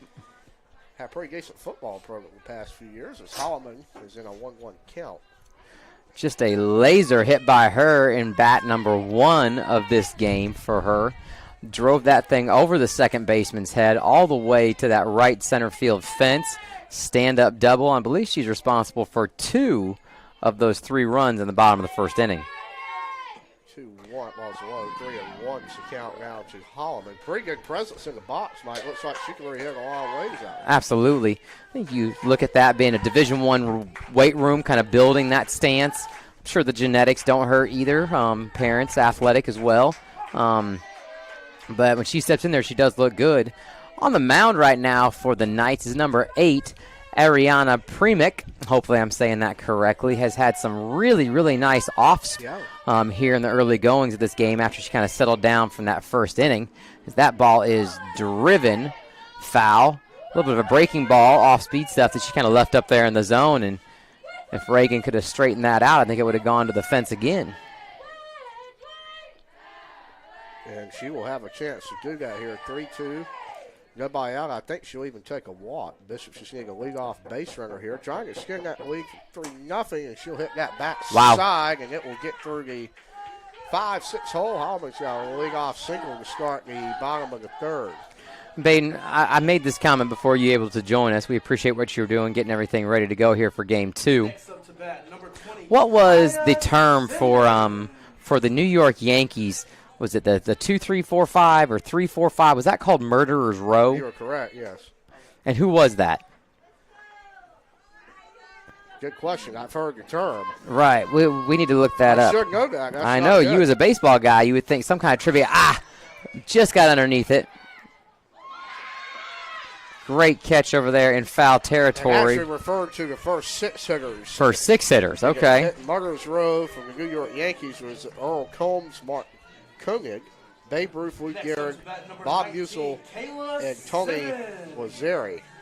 Wow. Can you imagine Babe Ruth and Lou Gehrig like right beside each other in the batting order? That's why the Yankees have 27 pennants. Well, that's a great point. They did not get 28 last year, as I believe they beat Milwaukee on opening day. Carlos Rodon, opening day starter. He went to NC State. Okay.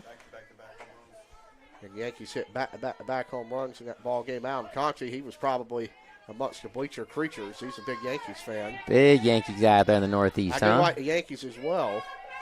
I thought you were a Cubs fan. Yeah, but I like the Yankees. I have several. The Cubs are my number one. I have the Orioles. I do like Baltimore. The Yankees, I like them. And I've spent so much time in Kansas City, the Royals are kind of growing on me a little bit. Growing on you a little bit, huh? Yeah. They might become your hometown team if you spend any more time out there. No, it's too cold. Ooh, ain't that the truth? It was 1 degree when I stepped off the airplane. I said, I'll never come back here. So that ball is wow, scorched. just scorched into right field off the mitt of the second baseman. We'll have to confer with our head statistician, Madison Morrison. That'll be a hit. And I do believe that's got to be a hit. She does confirm that ball was hit sharply by Miss Simmons as she waves to the dugout. You almost wonder, Baden, if Coach Brackett might pinch run again for her, as was done in the bottom of the first inning. Ava Lowry's getting some direction from Coach Brackett and that third base coach's box. Coach Booth holding on to what looks like a sliding mitt. Great job by her pulling that mitt back. That's a stolen base for Kayla Wow, Simmons. stolen base for Kayla Simmons. You don't even need a pinch runner, do you? She just looked at Nagy in the press box and said, I'm faster than you. I told you I was faster than you, Nagy. And she's going to have a stolen base. Nagy may have to respond, go out there and come in as a pinch hitter later or pinch runner later. Perhaps. Yeah, we may have to get some eligibility. I was going to say, doesn't Nadia – oh, dang it. No, she doesn't have to, Mike. She's eligible for everything. That's right. Yeah, especially when your sisters are out there. You just got to run on out there, right? Yeah. I do like that mentality. Nadia Simmons, as mentioned, a very good graduate student. Played multiple years of women's college basketball here under Coach Trader. Don't you? So you think that one's going to be in the family group chat tonight? I would say so. I would hope so. Yes. Gagagi will say, look at all those stolen steals and rebounds I've had on a basketball court. So we're going Right, finally about time. Yeah, about time somebody stole that base, huh? It's a good problem to have for the Simmons family. So we'll see if she can come around for second. Is Alexis Whitfield, more of a slap hitter for Westland, coming up now, and she will swing through. A bit of a replay here, Babe, what occurred in the bottom of the second. 2 outs, 2 runners on, both of them in scoring position. And the pitch count here is 1-1 to Alexis Whitfield, the starting second baseman for the Battling Bishops. Off-speed pitch is roped into left field. It looks like we're going to hold Kayla Simmons on third base. That's going to be a single and an RBI for Alexis Whitfield. Mike, you know the way this game's going for the Battling Bishops, and Coach Brackett obviously enjoying it. You reckon he was up for some pickleball? Man, we need to invite him, do we not? I know. Especially with the weather, it's going to be north of 60 degrees tomorrow morning at 7 a.m. at the Sunset Pickleball Courts. Anybody listening, if you're a pickleball person, please come join us. Always looking for new friends to participate with, as Bryant will pull the bunt back. SVU will throw it back to the mound. That'll be a stolen base for Whitfield.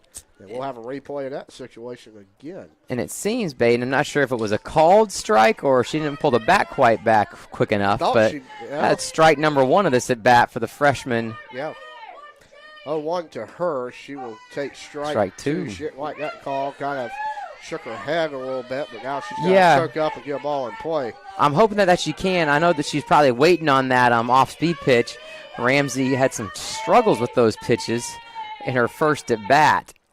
No struggle there, and it seems like that's going to be called a fair ball. Ramsey's going to get to second. Wow, stand-up double. That was 2 RBIs, correct, Baden? That is correct. She worked 2 down the line, and the Bishops are still dancing here in the third. Absolutely. 6-0. All on 2 outs, Baden. I saw Kayla give a little look to Nadia there. She might have to sneak that phone out and start that group message early, Mike. I tell you, what a double punch the Bishops have. And absolutely. Kaya, I mean, you talk about Kaya leading the team in home runs, 7 home runs, hit over 450 this year. That's going to be a dangerous out in the USA South this year. Yeah. The problem is you can't just avoid one of them because you got the sister coming right behind. The sister behind her. And Kayla Simmons, starting first baseman. I think this is her second year starting here for the Battling Bishops at first, maybe even her third. Foul that one off to first base side, but unfortunately foul if you're a Battling Bishop fan. 3 runs across here in the bottom of the third. If you're Leah Jones, you see you got one more sitting out there in scoring position. Ramsey Bryant, starting freshman catcher for the Battling Bishops. Would love to see her come across there if you're Jones. The ball's popped up and just barely out of play. Baden, I know we talk about college basketball, and I know, was it just this past weekend the NCAA Division III men's basketball had at the championships? Again, Fort Wayne, Indiana. I believe John Thompson, he's on the All-Star Committee, basketball coach here at Russell. He was in attendance at that. There's a Leah Jones that's going to take ball 2, but I don't think ODAC had a team in the Final Four this year. He had Guilford and Hampton City in it, 24. Do you know who won? I did. Maybe Trinity. I can't remember. I'll have to look that up. That ball is foul. That's got to have her hand stinging. That thing was right off the handle, right above where her hands were sitting on that bat. Saw her give a bit of a grimace as she turned around to pick it up. The good news is it's not cold. That really hurts when it's 30, 40 degrees outside. But with heat out, you can shake that one off. You may get a little bit more yellow on your bat with all the pollen out this time of the year. It's really about to kill me, as they say down here in the South. She's going to have to beat that. I cannot see what happened there. That was a call out on the tag. We're going to take a very short break here, and we'll be back from Edge Field in Bracketville Park shortly.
Leading off, top of the fourth, SVU's got to get 6 runs, Mike, to try to get back in this ball game. Bishops took game 1, looking to complete the doubleheader sweep over the Knights of Southern Virginia. Dickel Jones, number 20 for the SVU Knights, is going to attempt to be base runner number 1 in that effort. Morgan Aycock, as you mentioned, 10 innings, a scoreless work here for the Battling Bishop pitching staff. Emily Humphreys, affectionately known as Goose here on campus, complete game shutout in game 1, and Morgan's doing her best to have a repeat of that. You know why she's named Goose? I've always called her Goose. I don't. I don't know why. I've always wondered. Perhaps maybe that could be the trivia question for today, Bagans. I know we're going to probably toss out the trivia question, middle of the 4th inning? Yeah. And then let everybody know what it is after they've guessed. We'll probably go to, after SVU gets 3 outs here, we'll go to the bottom of the 4th. Aycock's behind in the count 2-1. She's kind of a local product. She went to Corinth Holders High School, Stone's Throw in Wendell, Okay. North Carolina. So east of Raleigh. Yeah, about 30 minutes from here. I was with Northern Ash, helping my dad with some football and baseball. We went and played Corinth Holders a few times. They got, I don't know the gentleman's name, but they've got a top 10 player in the country for baseball this year, I saw. Really? I don't know who it is. There was about 32 Major League Scouts in a game last week. I saw. Wow. I saw that on social media, I believe Facebook. Being as young as I am, I get a lot of joy out of Facebook. I don't know why. I guess I'm behind the times. I guess ball's popped straight up. I think it's going to be just a hair bit out of play as Ramsey was giving chase. Great battle here by Miss Jones. I'm sorry.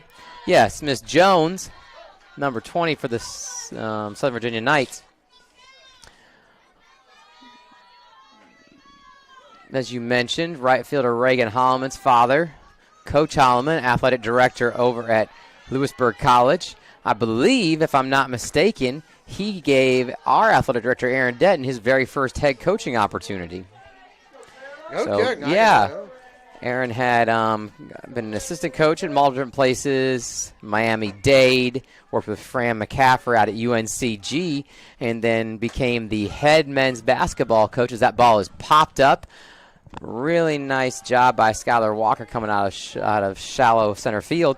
And then he gave Coach Denton the opportunity to be the head coach at Lewisburg College. I assume this was basketball. Yes, Okay. basketball. And if you were paying attention on the screen and could see that fall, both Coach Denton and Coach Holloman out viewing this game from the very, very nice Edwards Incorporated fabricated 40-foot tall tower in center field. Bit of a high and outside pitch there, off speed that just didn't go where Morgan wanted it to. How was Lewisburg's, staying of the Hurricanes? They've usually got a pretty good spring programs, baseball, softball for sure. Yeah, I know. They got a beautiful facility over there, too. Great facility. Pitch misses just inside. I think that's going to be ball 2-0. Morgan did not like that call. No, number 15, Sophia Bedell, did like it as she was grinning ear to ear. Perhaps she thought that could have been a called strike, but obviously very happy that she held off and didn't swing. They got fires 2-0. Really nice. 2-1. Baden, I know that you have planned to go, watch Duke tonight from your home. Yep. We've already extended the invitation out to everyone to come out tomorrow morning to pickleball, 7 a.m., Sunset Park. That's right. If you have a desire to play a little good competition pickleball and get that done here under some lights early in the morning, and then as it gets brighter under the sunshine down there. Tonight, if you're looking for something to do, my wife and I think we're going to go out and listen to Meredith Davis Johnson sing at the Rocky Mount Mills Farmers Market facility. Kind of kicking off that farmers market that'll be open, I believe, next Saturday starting at 8 a.m. I did not know they were opening one. That's a nice deal. Yeah, so they've been doing it. I think they've ran this farmers market for 4 or 5 straight years now in some buildings just down the street from the mills. Yeah. Looks like we're going to have a pinch runner come in. Not exactly sure who it's going to be, but we'll find out here as head coach for Southern Virginia, Tiffany Pendleton, has a conversation with home plate umpire, and that is absolutely what's going to happen. 0, Nevaeh Woodhouse steps on to first base. Batting is number 24, Taylor Ware. Runner on first, 1 out. Looks like, my guess is Baden. She's probably pretty speedy if they're going to use her as a pinch runner. Large knee brace on that right knee, though. Great call here by the home plate umpire. She's out, yeah. Yeah, I out of the believe box. that bunt hit her. I could be wrong, though. Stepping up to the plate is number 22, Katie Clater. Long, good-looking athlete here.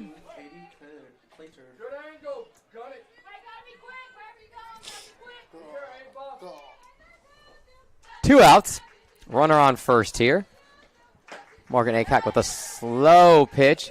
You almost wonder, Baden, with as big of a lead and as aggressive as those first base runners for the Southern Virginia Knights are, it might not be bad for Ramsey to throw down there once to keep him honest. That's right.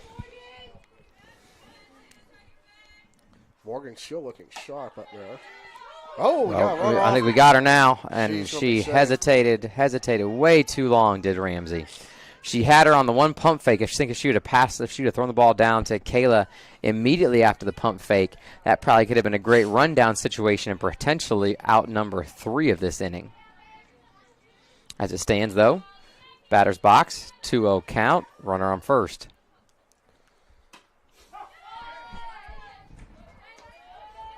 Made any prediction in the other game, Florida versus Texas Tech?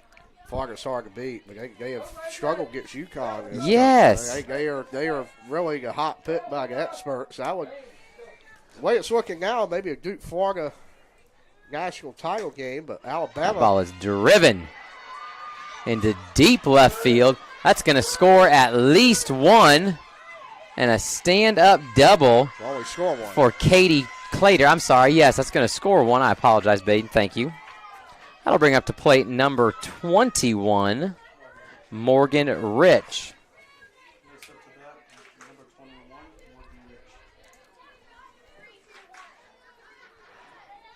Head coach over here in the third base batter's box, giving out 3 digits. Guessing that kind of is going to communicate what the idea or what the goal is here at home plate. First run of the day for Southern Virginia here in the cumulative 11th inning. Yeah, that's the first run. You're right, yeah. 6-1 here. Aycock trying to limit the gambling to just 1 for the Knights here in the top of the 4th frame. Home plate umpire tells the dugout 1 player-to-player conference at the rubber. That's the mark of a really good catcher, right, Baden, to understand time, situation, what's the temperature of your pitcher, as Morgan comes out and fires strike 1. Ball is fouled back.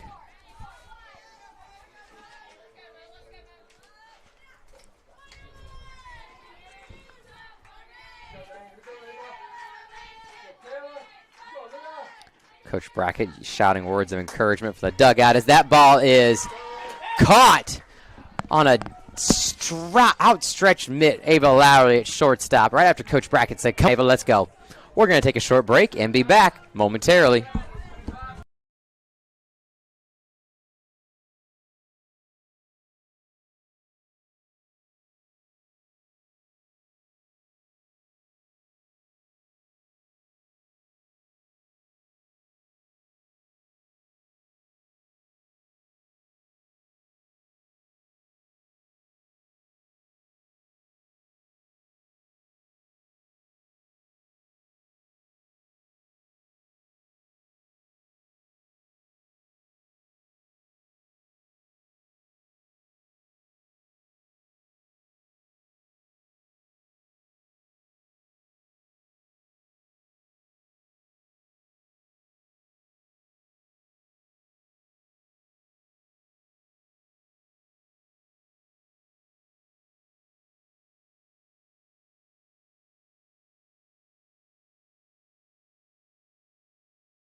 Back here at the bottom of the fourth, Bishop's turn the lineup over to Skylar Walker. She'll lead things off. Center fielders had a couple nice plays today. Trying to do it with a bat as the Bishops hold a pretty commanding 6-1 lead over SVU. 1-0 pitch. She will Midpoint bunt. of the game. She Great probably gonna be bunt. Safe. She is safe. That ball flies. Great job by the SVU right fielder, though, to back up that first baseman. Baden, I know nothing in sports is automatic, but golly, Skylar Walker bunting, if it's a decent bunt, is almost automatic on first. Freshman Savannah Bain stepping into the batter's box. Had the opportunity to spend a week this past summer with Savannah. Madison Morrison, head statistician, did as well.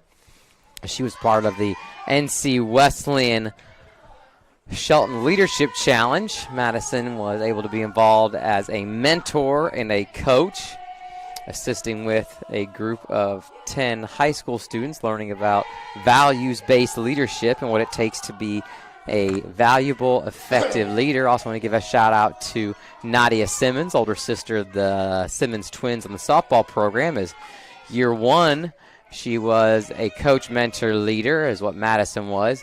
And now in year two, she became an instructor. So we're excited what Nadia has been able to do. We're excited what Madison has done. Next up to bat, number 10, Reagan Holman. We were just talking about her dad, but here's Yes. Reagan Holman now at the plate for the Ballard Bishop. She's looking to bring home Skylar Walker. Big RBI chance for Holman, left-hand side. She'll fly that one out. Pop that one up, doesn't she? Yep, That's going to be a sack. that will work, yeah. Great job by Holloman. Driving the run.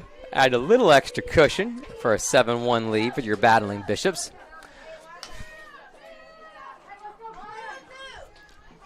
Two outs here. Let's see if the battling Bishops can bring a couple more runs across the plate here with two, as they did in the previous inning. And this is a threat to leave the yard anytime. Anytime. She comes up. Kaya Simmons got confused with Kayla behind her. She will work that one foul. A little bit early. The Heads pulled out a little bit on that one, but she smoked it down the line. She straightens it out. She may have herself extra base hit. 0-1. Absolutely. Pitcher for the SVU Knights is still number 8, Ariana Primek. As that ball is roped in between the shortstop and third baseman. 2-out single for Miss Simmons, as Miss Simmons number 2, Kayla Simmons, to that previous batter, Kaya Simmons, steps up to the plate. Bat number 19, Kayla Simmons. I love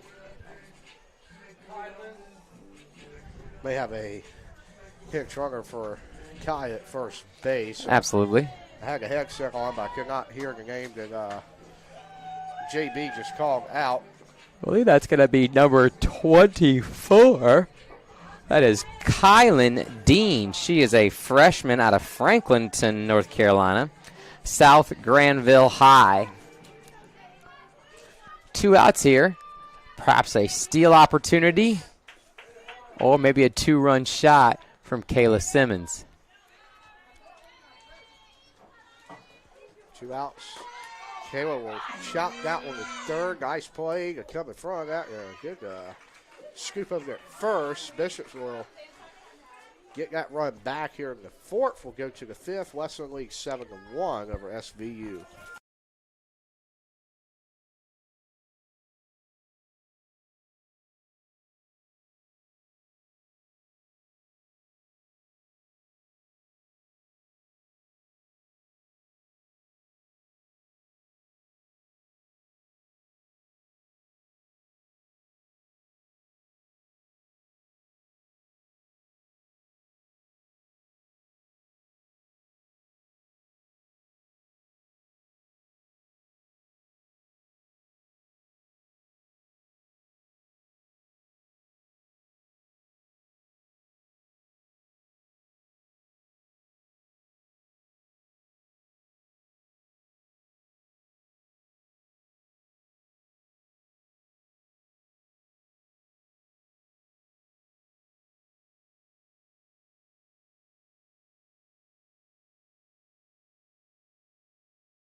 I'm just trying to stay awake. I stayed up and watched every minute of that gosh darn Houston game. I was so angry. Wow. I was in bed by 9:49. Okay. Stay up at y'all. TV stream.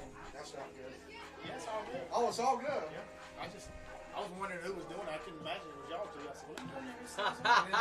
Lo and behold, it is Mike today. So, congratulations. This is outside my comfort zone, but Those things are, yes. I'd like to do some basketball, but I can't. I love to do Definitely basketball. outside of your comfort zone, I would say. We've even thrown out some trivia with you. Don't talk about the bullets we find out.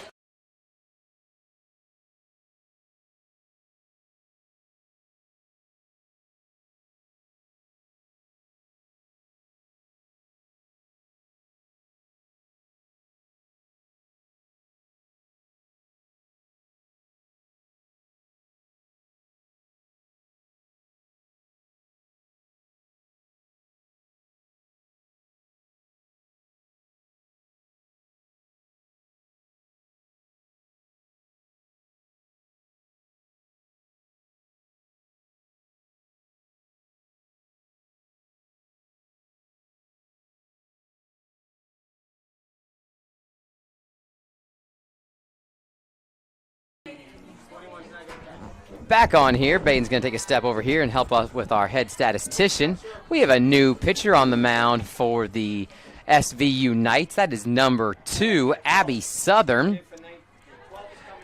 Abby is a right-handed pitcher infielder, a sophomore out of Riverton, Utah. Alta High product. I'm going to give a shout-out once again to Goose, pitcher number 1 for game number 1 today through a complete game shutout in stunning fashion. Morgan has carried that mantle into game number 2, pitching 3 scoreless innings, giving up 1 run in the 4th and not allowing any this past inning. Battling Bishops are looking to score at least 2 runs this inning and perhaps have an early exit from this game based upon the USA South run rule. Ava's in the box now. Hits pitch number 1 directly to the center fielder. That's going to bring up number 16, Alexis Whitfield, shortstop, who did a great job in this past inning with an RBI. Ava provides a little bit of instruction or insight. I want to say good job to Emily Goose Humphrey out here every time a Battling Bishop base runner comes back to the dugout. Appreciate her enthusiasm and being engaged even when she isn't playing this game. Pitch was just a hair bit high and outside for Alexis. I'm going to bring the count to 1-0. 1 out here, as we mentioned. The Battling Bishops can bring at least 2 more across the plate. This game, I believe, will be over based upon USA South rules. 2 balls, 0 strikes. 1 out here for the Battling Bishops in the bottom of the 5th inning. A little bit of cloud cover coming in here over Rocky Mount, which is probably going to provide us some really nice warm temperatures. As Baden Collins has tossed out there, we want to invite anybody that's a pickleballer out to Sunset Park tomorrow morning, 7 a.m. There's 4 courts, and we would love to have, what's 4 times 4? 16 people total, Baden. If we could get 16 people out there, that would be a heck of a morning at 7 a.m. We'll even pay you some NIL money if you're decent. We even get let's not go there. Come on. Ball just a hair bit high here. That's going to bring the count to 3-1, 1 out. As much as you play, you can get in some tournaments. I know there's one in Cary coming up. Cary. And Mr. Rick Sarmiento puts on a lot in the Rocky Mount area. Yep. We can get him on there to talk about the pickleball, and that's really growing in Rocky Mount. 3-1 pitch. Well, and you look at not just in Rocky Mount, but that awesome facility that Wilson just opened up a couple months ago. Would love to head down there sometime and experience it. Covered courts, lighted courts. I've never been, Mike. Right, and a big pavilion, I think, attached to it where people can hang out while they wait to play. Alexis Whitfield at bat, worked herself to a full count here. Payoff pitch from number 2, Abby Southern. Is going to be high. Yep. So that represents run number 8 for the Battling Bishops. Run number 9, and Ramsey Bryant steps to the bag. Been a bit of a tough day at the plate for Ramsey. He's done a heck of a job behind the plate for the Battling Bishops. She, I think, came in probably planning on being the backup catcher, and due to some injury has found herself thrust into a very prominent role of almost catching every single pitch for the Battling Bishops here as of late. She'll take ball one. Mike, it's now time for the trivia question of the day. We mentioned the starter for Game 2 this afternoon is Morgan Aycott. She recently surpassed the 150 strikeout plateau. She's not only Bishop with an accomplishment.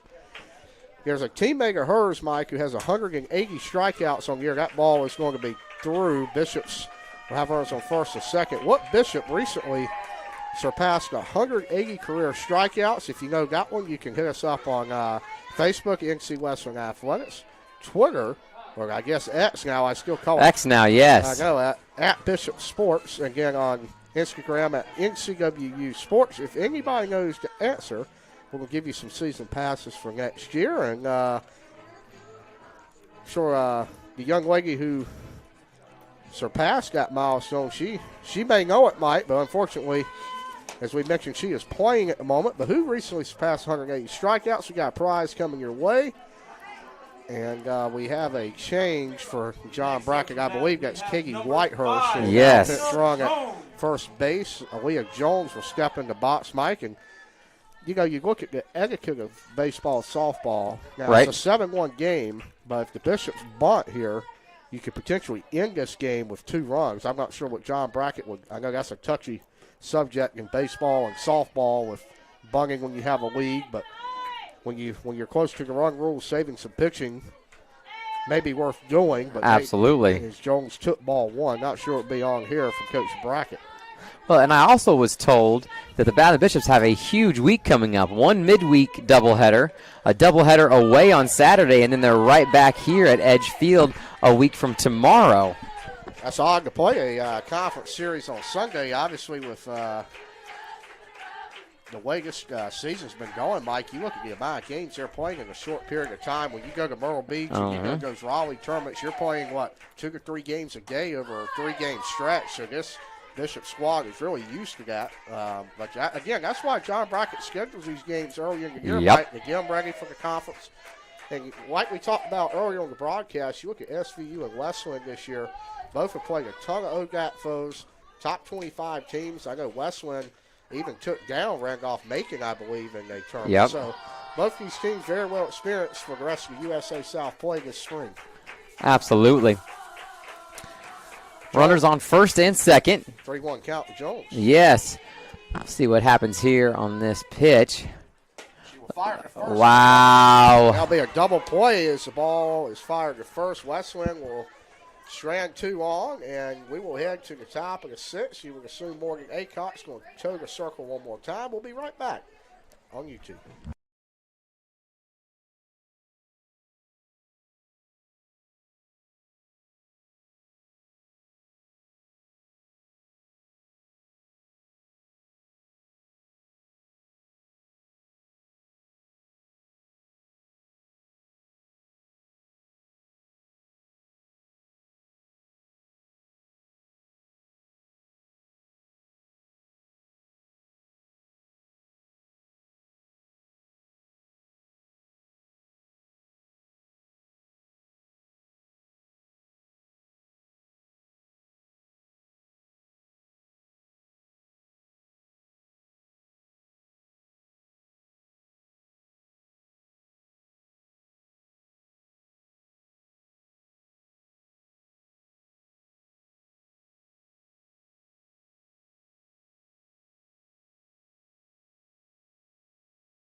Adam Conti turned us back live on his pollen-covered mouse and keyboard. I tell you what, Mike, these pieces of technology have been out here not even, 4 or 5 hours. It is covered. Tells you how bad it is here. And, yes.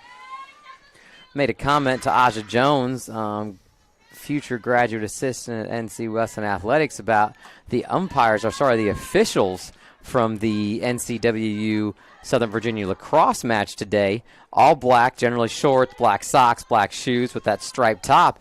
And their shoes were yellow, baby. No kidding. Yes. Adam Conti, not only does he oversee video, but also turf maintenance at the Vernon T. Bradley Jr. Stadium.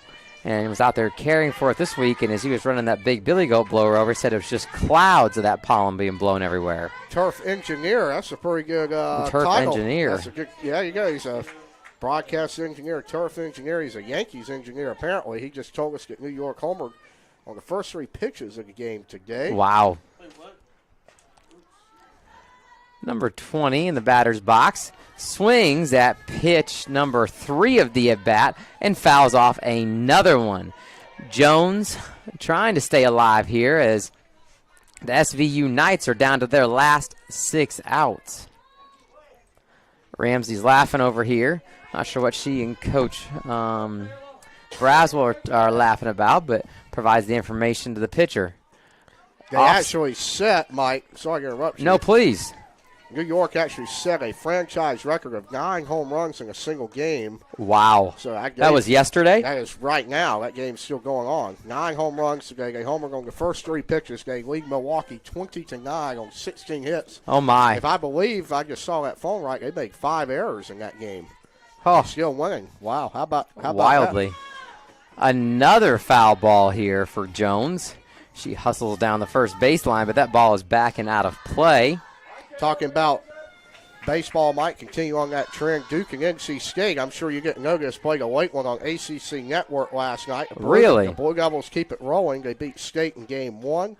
What time was first pitch? 8 o'clock in Durham. Wow. And the Tar Heels took down Miami in a 2-hour and 9-minute game, 2-0. They lead the Hurricanes 4-2 today at Bosmer Stadium. That game is in the bottom of the 7th innings. Okay.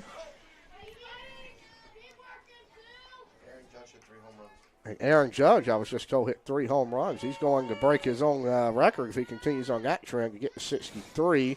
Top of the 5th in Durham, and that ball is fouled off again. NC State up 5-3, top of the 5th, looking to even that series up and go to a rubber match tomorrow at Jack Coombs Field. Going around the ACC, Georgia Tech and Clemson are the late ones tonight at 7:30.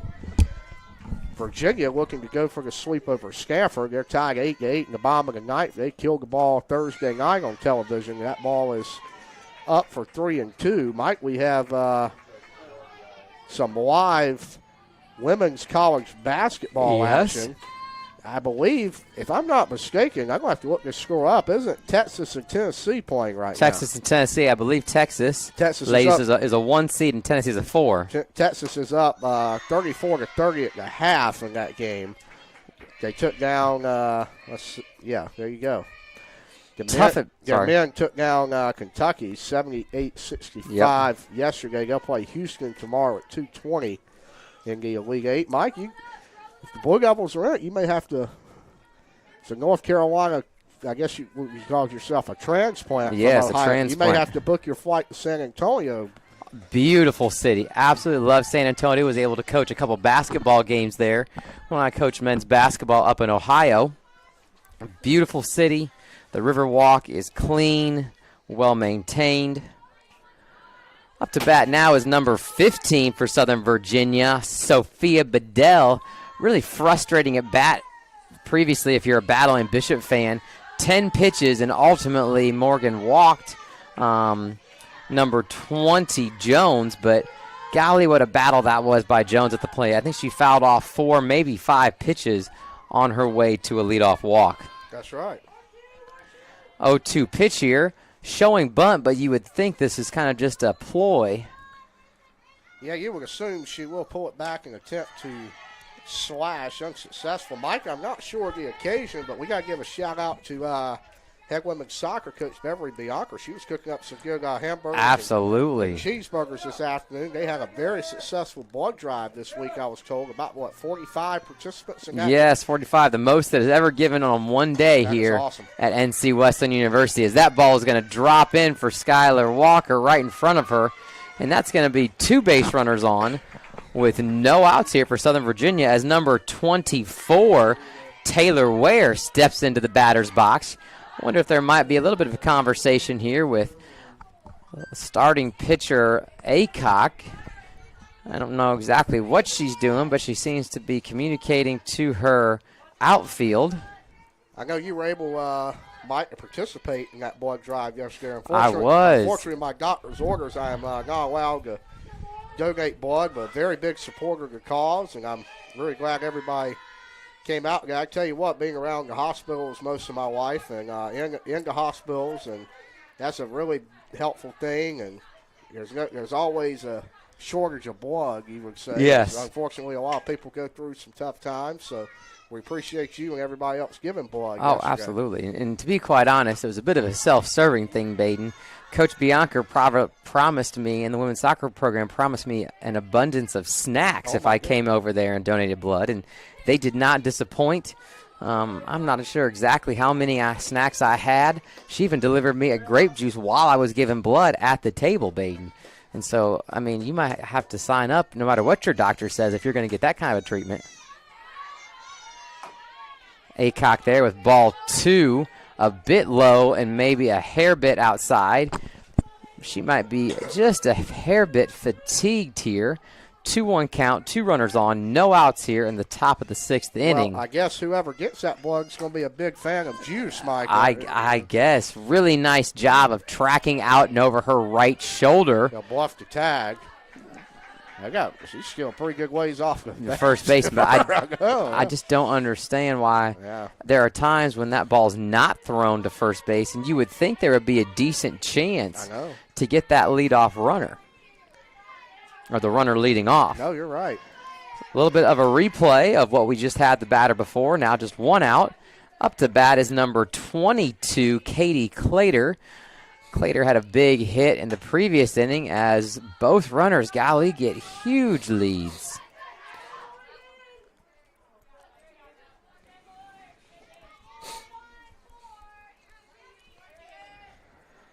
One ball, no strikes, 1 out here for Morgan Aycock.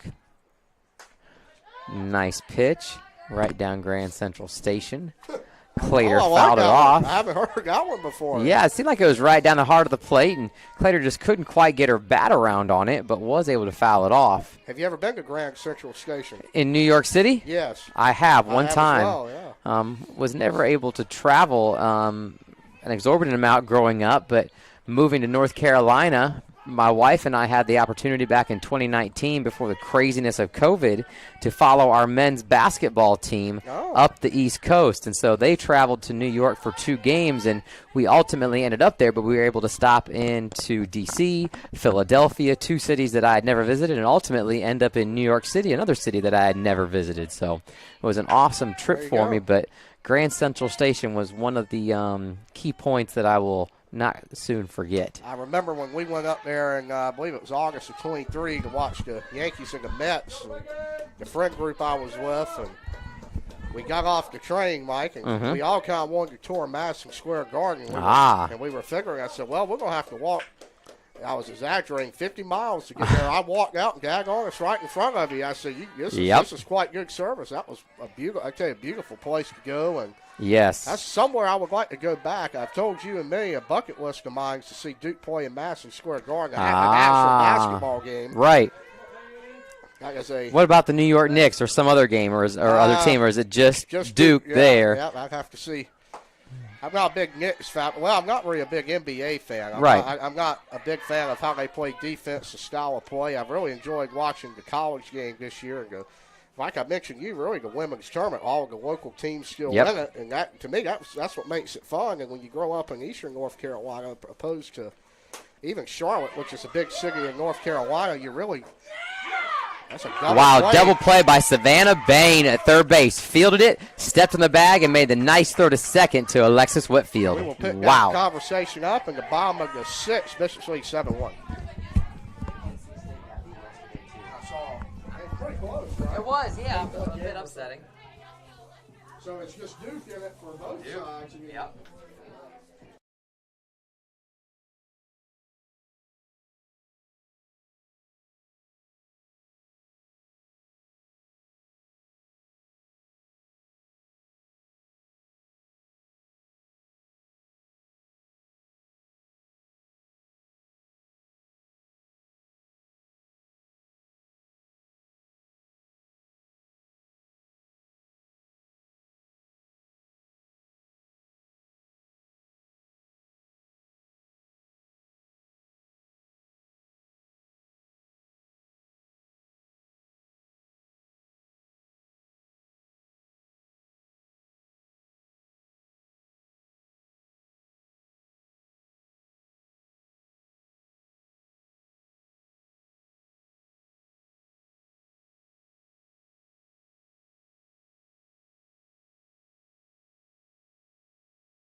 Back here in the bottom of the sixth inning, Skylar Walker turning the lineup back over for the Battling Bishop center fielder. Mike, as I was mentioning, talking about that NBA conversation and college sports, when you grow up in Eastern North Carolina, you really just grow up around college sports. You've got East Carolina, Duke, State, North Carolina, I think it's Stone Stroh, so you don't watch a lot of pro sports around here, so that's why I've really enjoyed especially the women's tournament with all those ACC schools in it, and that's the kind of league I've grown up on. And 1-1 count here for Skylar Walker. As we talked about in the previous bottom half of the fifth inning, the Battling Bishops can bring 2 runs across the plate. This is going to be game over as that ball is squibbed to the shortstop. Nice play. Really nice play by the shortstop. Skylar Walker has wheels as she was burning down that first baseline. And the shortstop for SVU did a heck of a job getting to that ball, picking it up, and firing it over to first base in a timely manner. One out here in the bottom of the sixth. We'll bring up Savannah Bain. She's playing a nice corner. Yes. Or hot corner. Hot corner. Yes, there you go. A lot of cheers coming out of the Battling Bishop dugout for Savannah Bain. I'm not sure you or I in our wildest dreams could hit that octave that was just hit right there. Now we got a little cheer going with some clapping, Baden. I think that's the one unique thing about softball is the creativity out of the dugouts. Yeah, that's not something you see a lot in baseball. Correct. Not something you see a lot at all. But the Bishop ladies have had a lot to cheer about today. Yes. Right? They're well on their way and 3 outs away from a sweep of Southern Virginia here on a gorgeous Saturday. They're going to have, like you mentioned, a very busy week next week. The ball gets through the 5-6 hole in the left, and Bain reaches will bring up Reagan Holloman. Reagan Holloman could end this game right here with one swing of the at-bat. Sunshine is back out here in lovely Rocky Mountain, North Carolina. Very thankful for days like today where the sun is shining, the air is warm. Update from Brevard. Battling Bishops trail Brevard 4-0 now. Nathaniel Volt still on the mound. He's going 3 2/3 innings, giving up 9 hits, 4 runs. He's faced 21 batters. Bishops have a little bit of trouble crossing the plate. They are right now being no hit against the Tornadoes. Hopefully that trend does not continue up in the mountains. I tell you, I watched that game on YouTube last night. Yes. That might be some of the prettiest scenery I've ever seen in my life. Those mountains in left field. Gorgeous. Just gorgeous out there. Nice place. You wanted to vacation with one of the Battling Bishop teams. Go out to Brevard, get you a nice little hike in before the games, and go see some beautiful scenery there. 1-1 and 1 out to Holloman. A lot of ones up there. She'll take ball 2. Great job. Great job by Reagan. Those balls that come in shoulder high, they look good in the eyes. Reagan did a heck of a job laying off that thing. 2-1 count, 1 out here in the bottom of the sixth. Holloman hits that one to right. I think that ball's going to drop foul. Yep, just foul. Oh, ran to the fence trying to corral that one, and she will be okay. Hopefully the right fielder's okay. Yeah, she's good. Number 2, still on the mound here. Abby Southern, relief pitcher for the Knights. Has done a pretty doggone good job since coming in of holding the Battling Bishops down. 2 runners stranded in the last inning. Looking to get out Holloman here. Wow. Going to do it. That ball, what a piece of hitting. And that's going to get Bain to third, I think. Yep. What a great base running. Oh. And that was thrown out. Yep. First base. Great play by the cutoff. Reagan Holloman thrown out trying to get back to the bag. And Baden, that was a situation where I feel like 3, 4, 5, 6, 8 different times we've seen players have the ability of making that play at least in question. That's correct. We are having some sort of note here on the pad, maybe a warrant. Oh, no. Could be maybe a pinch runner, do you think? Pinch runner, I believe, steps onto third base. Yep. That's number 13. Oh, nope. No. Savannah Bain still on third base. You just got to kind of wonder what Coach Brackett was talking about. I actually think that's got to do with re-entering Kaya Simmons in the DP spot. Actually, now I got to think about it. Gotcha. The designated player versus the DH. Yeah, she is now back in the game, and Kaya will take, I believe, ball 1 out. But, Mike, Hallman put a really good swing into that one, just couldn't get back in time. Golly, I yeah. know she wishes her league was maybe a step or two less, but still will get a hit to raise that bag average from the left-hand side. Kaya Simmons, as we mentioned about the run rule, she can sure get a hold of one. And that is it right there, boys and girls. See ya! Into the parking lot, battling Bishops. Walk it off. Kaya Simmons, ladies and gentlemen. That might be the best call I've had, Mike. I called that one. You owe me a steak at the Western Sizzling after The that steak one. at Western Sizzling, I suppose. Oh, and then Kaya's going to dance it and stomp on home plate. Wow. That right there was an amazing way to end a real solid Saturday here at Edgefield and battling Bishop Nation. Any final words before we sign off, Baden? Good sweep today. Yes. Shout out to Coach Beverly Bianca providing hamburgers and cheeseburgers to all the fans here at Edgefield and Bracketville Park. We appreciate her. But no, very good win, pitching really good today from